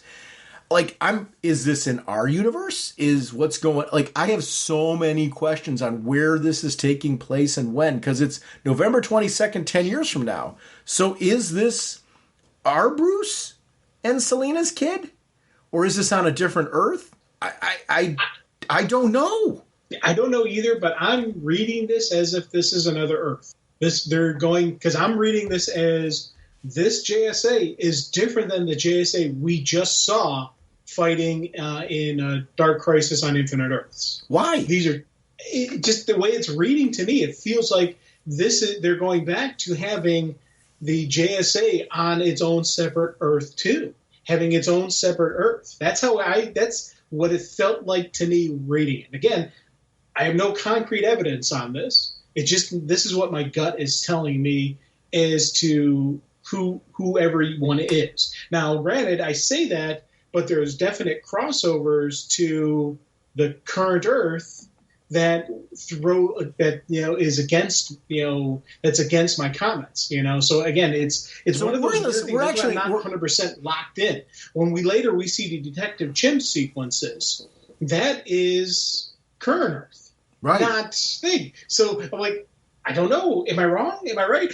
And I think that's, for me, was kind of like my excitement on this, that I'm not 100% certain who is who, where we're playing out, especially because there's some later sequences, in the Batcave that really lock it in that it's the current Earth. It's not an alternate Earth, and it shows that really does show that, no, this is locked in on the current Earth, not the past Earth. But I don't know. And I think that is kind of the neat, for me on this, because, again, I didn't know who the big bad was. I knew he was a longtime JSA villain, but I didn't know anything about him. And I think that, for me, like who Helena calls the boogeyman, I didn't know who that was. I knew it was obviously a bad guy, and I was assuming that it was a longtime JSA villain. And I had a question I was going to ask you is, hey, who is that, Sean? And you opened up with saying who the guy is. I'm like, okay, now we know who that is. Well, you've read stories, believe it or not, with Per Degaton before. I know I have, yeah. And I'll be honest, I don't remember it though. And when I say that, I mean, like, you've read stories where he's been a part of groups and different things. Yeah. But it's just the fact that they're doing this. I think what's great about this. So let me. I guess I should ask you this. You didn't know that. Did you need to? No. And they did a great job letting me know this is definitely a villain. Even before he starts killing people, you can tell just the way the guy's drawn, the way she brings him up, the way she talks about, oh, that's a villain. That's a bad guy. And that's a time. And I'm like, that's a time traveler. And you can just see the way things are playing out with the, when it opens up 10 years from now, you see him like, okay, this is a bad guy. This is a time traveler. He's probably a JSA villain is what was going through my head when I first saw this guy. All from just that initial page of him coming in and out. Him appearing, just the way she's freaking out. And when she talks about how the first time saw him, I've seen him all my life, hovering over my crib, standing outside my window, watching me at school. I call him the stranger. He stares at me and smiles. Then he's gone. I'm like, okay, yeah, this is 100% a creepy villain bad guy. The thing that I really love looking at this is, so we've got this neat little story where you've got Helena out with her friends. I love when she makes a snow angel. Looks kind of like a bat. Looks like a cat to me. I love the wink and a nod to both parents. Yep. The use of Per Degaton in this is great because he's more sinister looking than ever before. And that's something that's really, really important. I really enjoyed that idea that we've got this character now who has a rich history where he's much more dangerous now. I love that we switched to this iconic image back in 1940 of the original Justice Society sitting down, what that picture looked like, because it's such an iconic, like that original cover with them together is such an iconic image. And you get to see what that looks like. Even like Our Man sitting here like, hey, let's wait on this picture. My hood's not right yet. And pictures were, you think about 1940s, pictures were an event, right? Yeah. And Alan's like sitting here like, listen, the entire team's here. We kind of need to get this picture in now because this is a landmark moment. Okay, so you're with Dr. Fate, right? And he has the ability to see possible futures, right? So I love that they're sitting here going like, can we kind of tap into this? But it's all like stuff like, am I going to have kids? Like, is she and I going to get together? And what does that look like for me? Alan doesn't want, we know why. Alan doesn't want his future being looked at. Like, he dodges it, but I know why, because at this point in time, he doesn't want people to know a lot of what's going on with him. He's not at that stage where he's ready to say something. I liked that being woven into this, where it was something organically kind of going, there's a reason why Alan's dodging that. Yep. And I'll be honest with you, I love everything you're saying. I love how this was a classic look, the classic feel, and just everything. But that's one of the things that makes me think this is the other Earth. Because Why? 1940, Alan is in his 20s. By 2022, by present day, he would be, what? That's another 60 years. So he would be in his hundreds. Now, hang on. There's JSA stories that explain that. Like, there's reasons why these characters... So I think Johns hasn't got... So it's going to be interesting to see where does this take place. Because that was explained even in the classic DC JSA run. Like, why those characters were still able to be around years later. Okay, because that was one of the big things that was throwing me off, because we later, at the end of the issue, we see a very old Alan Scott. I'm like, yeah, okay, that's an old guy, but... He would, if you look at the time to present and then an additional 18 years for her to become an adult, that Alan would have to be over 120 years old. Mm-hmm. And I'm like, there's no way that guy is 120. But if there's been stories tweaking and twisting, then this could still be our Earth. And that was the big thing that was throwing me off as to our Earth versus Earth 2. And here's the thing. A lot of how Dark Crisis wraps up is going to answer this question. Mm-hmm. So we're both on the same page with this, where we're like questioning, where does this take place? Right. I don't know where this takes place either because of Dark Crisis. I think Dark Crisis is, how does that end? What does it mean for those characters? Because we're seeing a JSA on our Earth. I don't, I don't know where this is going to wrap up or how Right. this is going to look or what Dark Crisis ending means for Earth Zero in general. It's going to be very interesting to see. I like this children idea. I don't remember Jay Garrick having a kid. I like that that's kind of a thing. We've got, these children that are lost that are going to be a big part of that Stargirl story. I did like, I'm going to jump ahead a little bit. I liked in the back of this that they had a who's who. Like they brought in the old pages from who's who. I'm like new pages, I should say. But it is explaining who some of these characters are, who some of the classic characters are. That was a smart move because I geeked out at those. Well, and they were explaining these characters right here, these lost children. Yep. I thought that was kind of a neat thing. And it was funny because you had that tie. You're like, I don't remember them having children. In that tie, in the back of the book, they say, nobody has any recollection of this person existing. I'm like, yeah, they don't. Because they're basically, to me, it looked like they're creating this character and they're going to backfill kind of as part of this whole story is the missing. These are the lost children that nobody remembers being around, even though they were allegedly around the entire time. So I think that for me is kind of a neat little kind of usage of the back of the book tied into this, and then tie into the Stargirl story. Really has got me. Again, I was all in on that. Before anything, but now it's adding further. Yes, you need to get this. If you weren't going to get it before, now you're seeing 100% got to get it. Because this piece is connected with that piece. Yeah, this is a linchpin issue, isn't it? It's like it really points you into two directions, the JSA series and that Stargirl series, like why you want to be reading both. This Dr. Fate sequence where he has that reaction, like he's tapping into futures, and because of that, he's tapping into a timeline where it's in flux. It's being destroyed and dismantled by Per Degaton and what he's doing, and it's his future. The future of anybody bearing the helmet. It's really cool what's going on. That would freak me out, because think about that helmet. That helmet's already suffocating in its like presentation, yet you can see how like manifesting that power and the responsibilities of that power and what he brings to the table with the team, there would be that I don't ever want to put this thing on again, but I have to. Yeah. I loved that was a thing in this. Like they really show how scary it can be to be Dr. Fate, and that it adds another like enigma to him that I thought was really well done in this. He's one of the heroes I'd never want to be. There's a lot of the different heroes that like if I was ever given the powers of Superman, the super hearing would drive me insane. Just because hearing all those cries for help and not being able to help everybody, that would drive me insane. This kind of power, having these visions of the future of what could happen, seeing all that stuff, that kind of stuff could really just mess with you. And, I loved how, within a couple pages, you're seeing this and you're getting an understanding of how it's not fun to be Dr. Fate. No. We saw it in the Black Adam movie, did a good job with that as well, showing why it's not, he's the hero I don't want to be.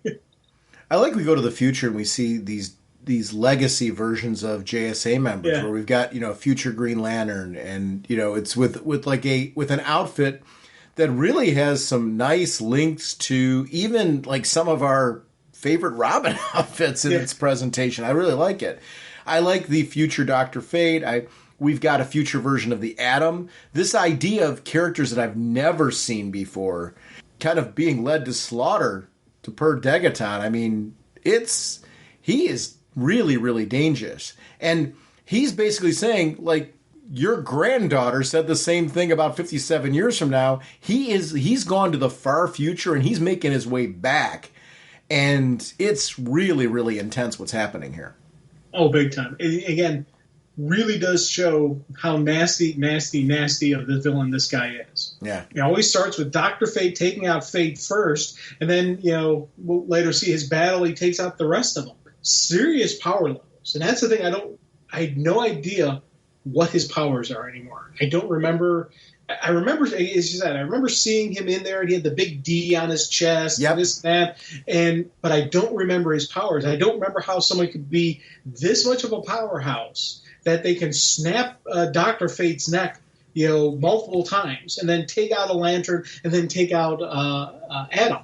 That's some serious power levels on this guy. big time want to know who he is, what's going on, where is he, where did he get this upgrade from? And that's a lot of what we're going to be seeing, I'm sure, during this is a lot more of who he is and where everything came from. I really like that aspect of this story. Per Degaton is great. It's interesting to see this go all the way back to 1940, where we're seeing, in the initial meeting, he is being affected by, and he doesn't realize it. He's being affected not by what just happened to him then, but this change in the future. And he doesn't know it because he can't see. There's this blind spot that he's referencing. And I really liked that it added to the mystery. They're trying to be there for him and rally behind him, saying, listen, you're not dealing with any of this alone. We're here to help you. We're going to stand behind you. We share your burden. All of them are throwing that out as a team. This is something that he faces throughout his life, because we jump ahead from 1940s to 1976, and Dr. Midnight's checking him out and basically saying, hey, I'm still having issues. I don't know what's wrong with me. I know I'm hearing from somebody. I know her name, but her name escapes me. It's an interesting sort of thing that there's this loss, this sense of mystery of loss, and it's on the edge of his memory. Like, he feels like I should be seeing this now, and I can't. And I like that a lot. And again, it's kind of neat how with he's like, name escapes me. I think she's from Salem. And at the end of the book, we see it's one of the missing children. Yep. That's who he's remembering. So I was like, again, I love the fact that they put that in there, because when I went back and reread this, I'm like, oh, I know who he's talking about. That's, again, brilliant story laying out. This for me was a great introduction piece to this JSA, to this universe, to what's going to happen, what we need to know going into the story. Because, like I said, I didn't know Degadon's name. I didn't know who it was. I knew he was a villain, and this is giving me the information. Eventually, in the story, it's going to reveal his name in the story and all that stuff. And, we'll see what power levels. Maybe we'll see where he gets his power, how he got so powerful. Everything that's playing out, I don't know. Again, great way to introduce, to tease, to get me excited, to get me wanting to read more. Now, to add to some of your question before, you're saying this might take place on a different Earth. All-Star Comics 61, that would have taken place in the classic Earth 2. Right. And these stories that you're seeing with Star-Spangled Kid and Power Girl coming in, it's definitely putting us back to a 1976 era where these characters were just showing up on the scene, having issues being, put on the forefront because of the fact that we had the lead characters were some of your older characters. And it's almost like we're seeing a lens now into things that were happening off camera from those original issues. I love that. So yeah. I don't know. It puts me back to leaning towards, well, maybe this doesn't take place on our Earth. Or if it does take place on our Earth, is it folding back in? I don't know. I'm glad they're going to the legacy stories, though, and referencing them, because it's giving you at least reference points of if you want to read further, which the nice part is our ease of being able to read further now is huge. Yeah. It's really cool. And then, again, you flip the page, and we're back to Colleen and Detective Chimp. And that's what got me thinking, wait, he's the current fate in the universe, isn't he? But this kid's a little bit different. So that's why I'm like, I'm still wondering if we're on Earth 2, but it's just a more developed Earth 2 than what was done before. Or is this the current? I love how I still have these questions. And again, I think everything is going to eventually fold into one. But depending on how end of the Dark Crisis goes, depending on how this story plays out, I think we are dancing between multiple Earths. Yeah. And because that's part of the power that Dee's got, that he can jump these multiple Earths. He can look at these different paths, and he can actually do some, he can dance in the multiverse. I think that's part of his power. And is he taking out different JSAs from different timelines, and is he jumping around because he's wiping? It looks like he's wiping them out from the timeline. Yes, and I think he went future to the past. That's why Dr. Fate is remembering things but can't quite touch on them because they don't exist anymore. Right. That future no longer exists. Very cool. I like this Red Lantern idea, this Soviet, and the fact that, like, I never knew Red Lantern. I never knew that was a character. I like that, you know, they're bringing in aspects of that would be an old villain of Alan Scott's, and I think that's a neat idea. Like, they're really tapping into, and they're adding to lore, they're tapping into classic lore. They're adding and playing with things in a way that's really great. Now, was Red Lantern an actual character in the past, or is this something they've created for this, and they're saying he was around in the past? I thought they actually had an issue where he showed up in the Who's Who back there. I'm looking back to check in the Who's Who right now, because that was the other... Green Lantern Volume 1, 1941. Green Lantern number 1, it says. Cool. So I'm guessing Red Lantern was a thing back then. Outstanding. It makes sense. It's good. Yeah, I'm looking to see if that was... I don't know. I'd never heard of this character before. No, I'm checking, Jim. This character's new. Okay. So this is revealing a secret history of the character. Ah, nice. So this is something that they're adding new to the lore. That's kind of cool. Again, yeah, I'm glad. You know, it's cool. Yeah, so he's the secret first Red Lantern. So that's cool. So he is a character they're saying was lost in time. This is adding, you know, so the question is this character in any way, shape, or form tied to the Red Lantern Corps, that Atrocitus? You know, what does that look like? Wow. So it's... they had me fooled with these pages. So the thing is, some of the stuff in these pages they're putting in, you know, for the purpose of doing just what we're talking about right now, kind of teasing characters that don't really exist. Nice. Actually, I love that. I do too. I'm glad they're doing that, because again, you know, one, it did have us both going, "What the heck is going on?" And you know, you think about it, when these characters, they're lost in time, the missing characters. So when they're actually found by the heroes is when they'll get folded into the reality, and that's when, you know, we'll see them getting folded in. So the heroes won't know who these are, won't know who these characters are. So current day Alan Scott Green Lantern won't know who this guy is. So Alan Scott, who right now is in Dark Crisis on Infinite Earths, doesn't know who this Red Lantern is. It's going to be when everything gets folded in together that he has the knowledge of him. Or maybe they'll stay separate. I don't know. And I think that, for me, again, you know, is the excitement that I'm having in this, in that we're getting some of these stories where it is a JSA story, but we're getting a new take on the JSA. But they're not redoing it, relaunching it. It's still the original JSA, but it's kind of, you know, giving us this unknown side of it that they're now revealing to us. So, yay. Yeah. That's surprising. I really like when they do stuff like this, where they add things into the lore that make you believe that, like, this actually happened. The Helena story is interesting because she's haunted by Per Degaton. Doesn't know it. She knows she's being followed by something. She knows something's going on. She's got instincts, like, she doesn't want to be ruled by fear. So I love that she heads downstairs when she thinks that somebody's moving in the shadows, ends up stabbing her dad. Outstanding. Absolutely love that. And the fact that, you know, she's ready for combat, she's ready for battle. Oops, sorry, Dad. I love this. Does Mom know? Yeah. which is just such a great sequence.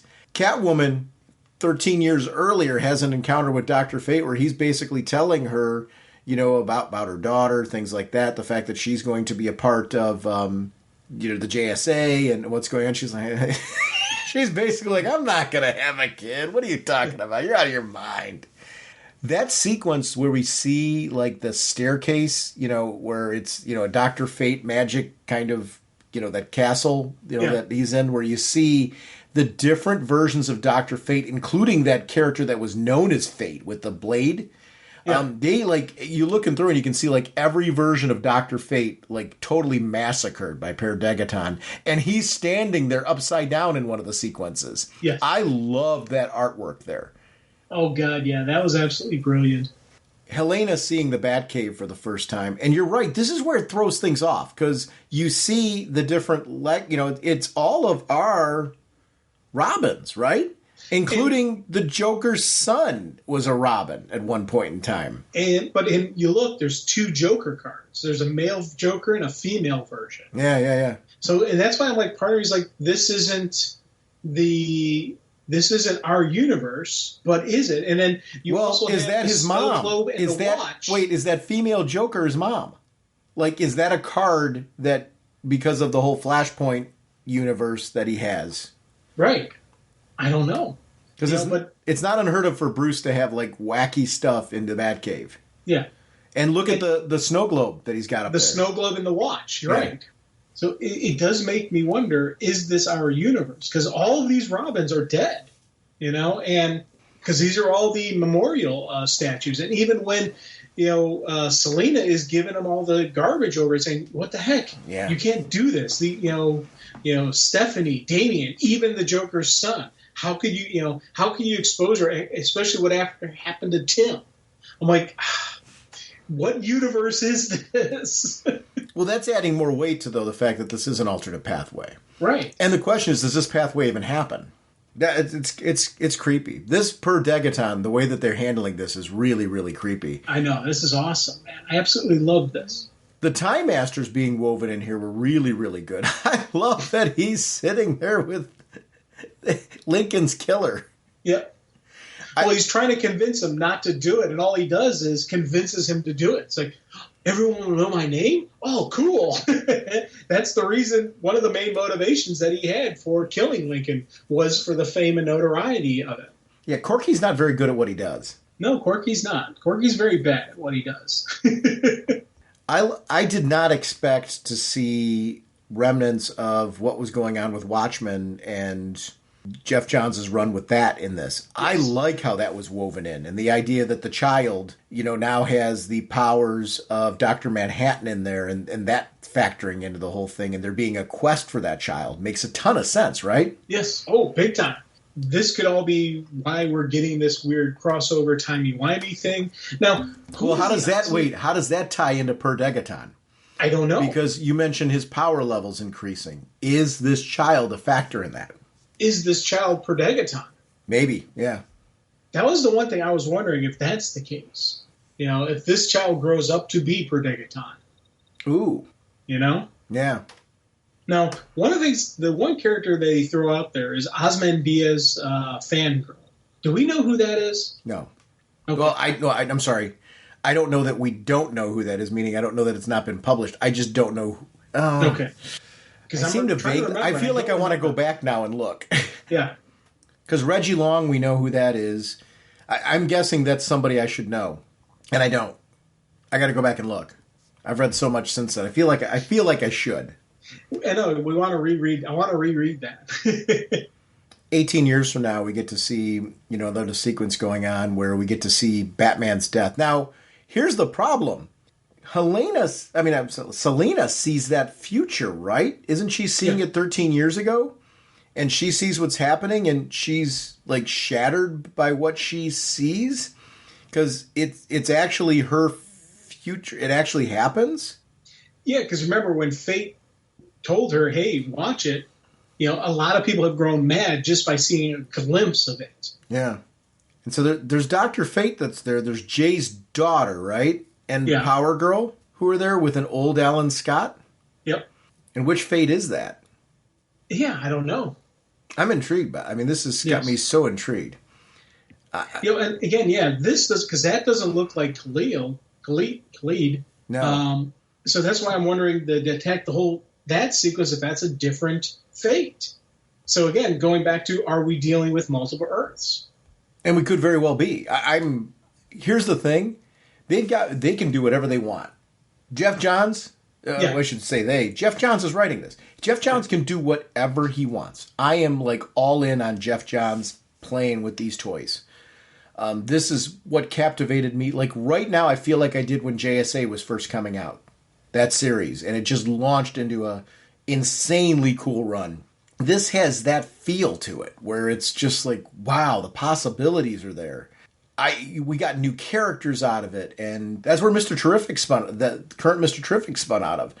And there were characters that I was just captivated. My love for Hawkman came from that series. I'm so stoked for what this might do. I mean, and what characters are just going to be the ones to follow. Right now it's Dr. Fate. All eyes are on Dr. Fate, and I love Huntress. Like what they're playing around with Huntress right now I've always loved the concept of Huntress. I've always loved the character, all versions of her. As a kid when they introduced that she was Batman's daughter, and we got to see crossovers where we saw her interacting with our Earth's Batman, who isn't really her dad, and they both knew it, but yet there was an attachment between the two of them because of who she is. Such a cool imagine knowing that, like, this is your daughter with another version of Catwoman. Like, what would that do to you? Like, does that make you feel like you should wind up with this Earth's Catwoman or not? Or what does that look like? That's crazy. I always loved those concepts because it makes you think when you see those characters then interact with people from other worlds and see what those possibilities could be. That's where DC gets really fun. This is exactly what's been missing from the universe. We don't have anything like this going on right now. They're bringing back the wacky. That's the kind of stuff that I'm so glad that Dark Crisis is leading to this kind of thing.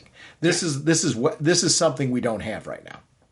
I'm glad you're getting a chance to read. This is like on the ground floor. Yeah, actually, and it's kind of a neat thing for me, because again, I've read JSA, but you have a much stronger, like, you knew D's name right away, you knew who he was and all that stuff. But it's kind of neat that we both have questions on the guy because he's operating at a much different power level than he ever did before. He seems almost to be able to do time jumping at will versus using devices.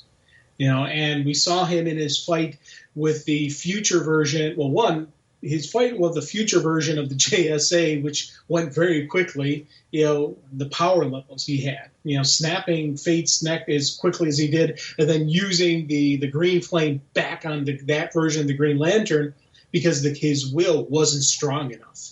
Whereas D's will was much stronger, and he could actually assume control of it, use the green flame, destroy the atom, then destroy the lantern. Done. Yeah. It really does show massive power levels on this guy. So again, I want to know who he is, what the deal is, where this is going to come down. How is the JSA going to defeat them? What Earth is this JSA operating in? All this I want to know. Yeah, it's absolutely, like, you want to know, and I want it to unfold in a story.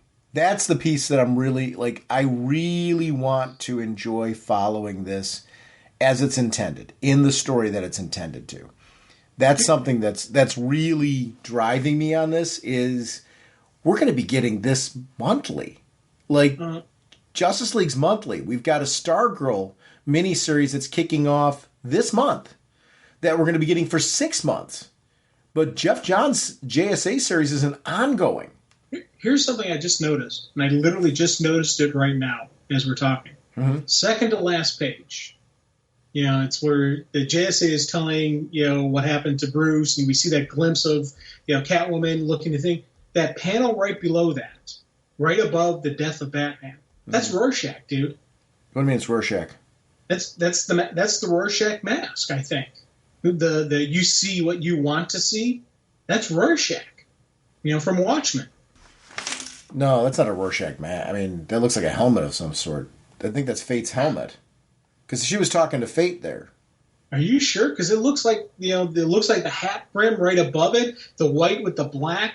Because remember when the Rorschach test, the inkblot text is you see what you want to see. Oh, I think that's an inkblot there, but I don't think that's Rorschach. Oh, okay. I think that's meant to be an inkblot. I should clarify. I don't think that's the Rorschach mask though. Because look at it looks almost like a helmet visor. I just right now. Then it kind of looks like the bat, which is then you see the bat laying on the ground. So I don't know. But who's? That's what I'm wondering. If when Selena looked at the pendant, that's what she sees. Who is standing in front of her though? When you take a look at that, like, here's what's interesting. It doesn't look like Rorschach's. So, like, in front of her, you see like a cloak. Like, well, it's police, right? Well, okay. The Okay, so you've got the very first panel. Oh, no, that's Please Alan. tell me not true. Yeah. Then they show her 13 years ago. Right, which is her with Dr. Fate, right? That was when she met. That was when Dr. she was Fate. with Dr. Fate in the museum stealing that piece. Right. Then right below that is what she's seeing when she's looking into the thing. Yeah. Which, again, to me, it looks like that may be Rorschach. And then we see the end with the dead bat. Could be. With the police standing over. Or maybe she saw the dead bat with the police standing over. I don't know. Let me put it this way. I wouldn't be against if it's Rorschach. The thing is, that doesn't look like the Rorschach mask. It looks like a Rorschach blotch. I agree. But if you take a look at the mask that's on, like what it's on, does not look like a Rorschach mask. I don't know. Yeah, I don't know either.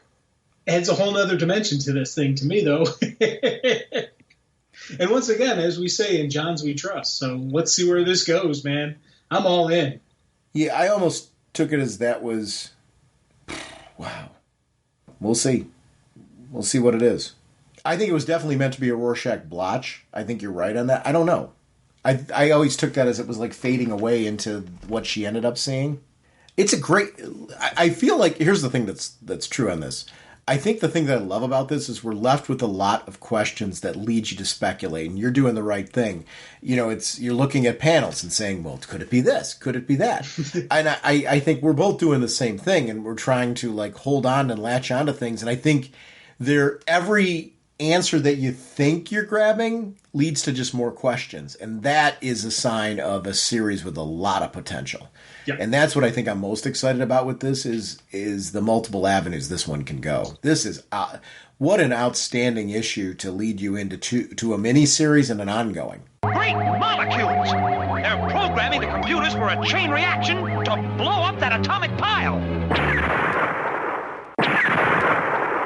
I'd like to remind everyone about our show voicemail line. It's 1-440-388-4434 or Dr. Norge on Skype. RagingBullets@gmail.com is our email address. You prefer to contact us that way. We love having you part of the show. RagingBullets.com is our show website. That feeds into our Twitter. It feeds into our Facebook fan page. We are proud to be part of an amazing Facebook group community, and that contributes to our Speeding Bullets segment. I want to thank everyone for curating news that we're talking about in this episode. That's a team that really puts that together and really scripts that segment for us, so we couldn't do it without you. The About Us section of our show website is where you can find out how to connect with us on social media and gaming platforms. We love connecting with you and update that regularly. We are sponsored, as always, by DCB Service and InStockTrades.com. Jim, what's going on over at DCBService.com? We have the Lazarus Planet Alpha one-shot, 40% off, only $3.59. Lazarus Planet Assault on Krypton one-shot, 40% off, $2.99. Lazarus Planet Legends Reborn, 40% off, $2.99. And Lazarus Planet We Once Were Gods one-shot, 40% off, only $2.99. Thank you, DCDS. Over at InStockTrades.com, once again, they got their deals of the week. It's Absolute Dark Knights Metal hardcover, $125 regularly, 50% off, only $62.50. And The Flash by Mark Waid Omnibus hardcover volume 1, $150 regularly, 50% off, only $75. I want to thank DCB Service and InStockTrades.com for continuing to support our show. Our next episode, Jim and I are going to be back, and we're going to be talking about the Death of Superman Anniversary Special and the new Wildcats series. So we will see you next week. Bye! All right, you guys. Are you ready to sing your song? I'd say we are. Yeah, let's sing it now. Okay, this should be fun. Now get ready for your cue. Okay, Sean? Okay. Okay, Jim? Jim? Jim! Okay. Raging Bullets time is here. We talk about what we hold dear. Comic books and TV shows. Superheroes and their clothes. Justice League and so much more. I just love Green Lantern Corps. We talk about the books we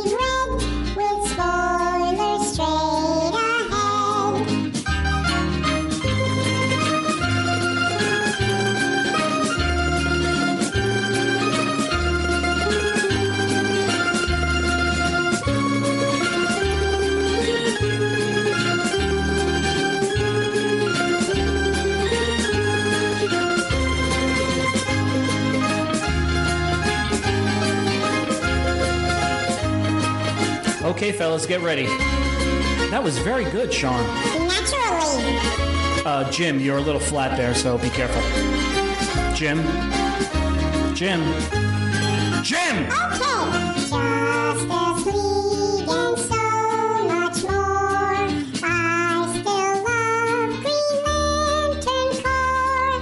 DC Comics are what we know.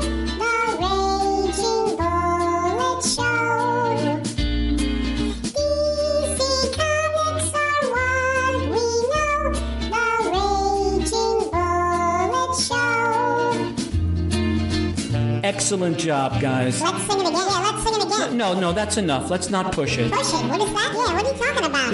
No, I didn't mean anything by that. I think Sean, Jim, how long do you want the song to go?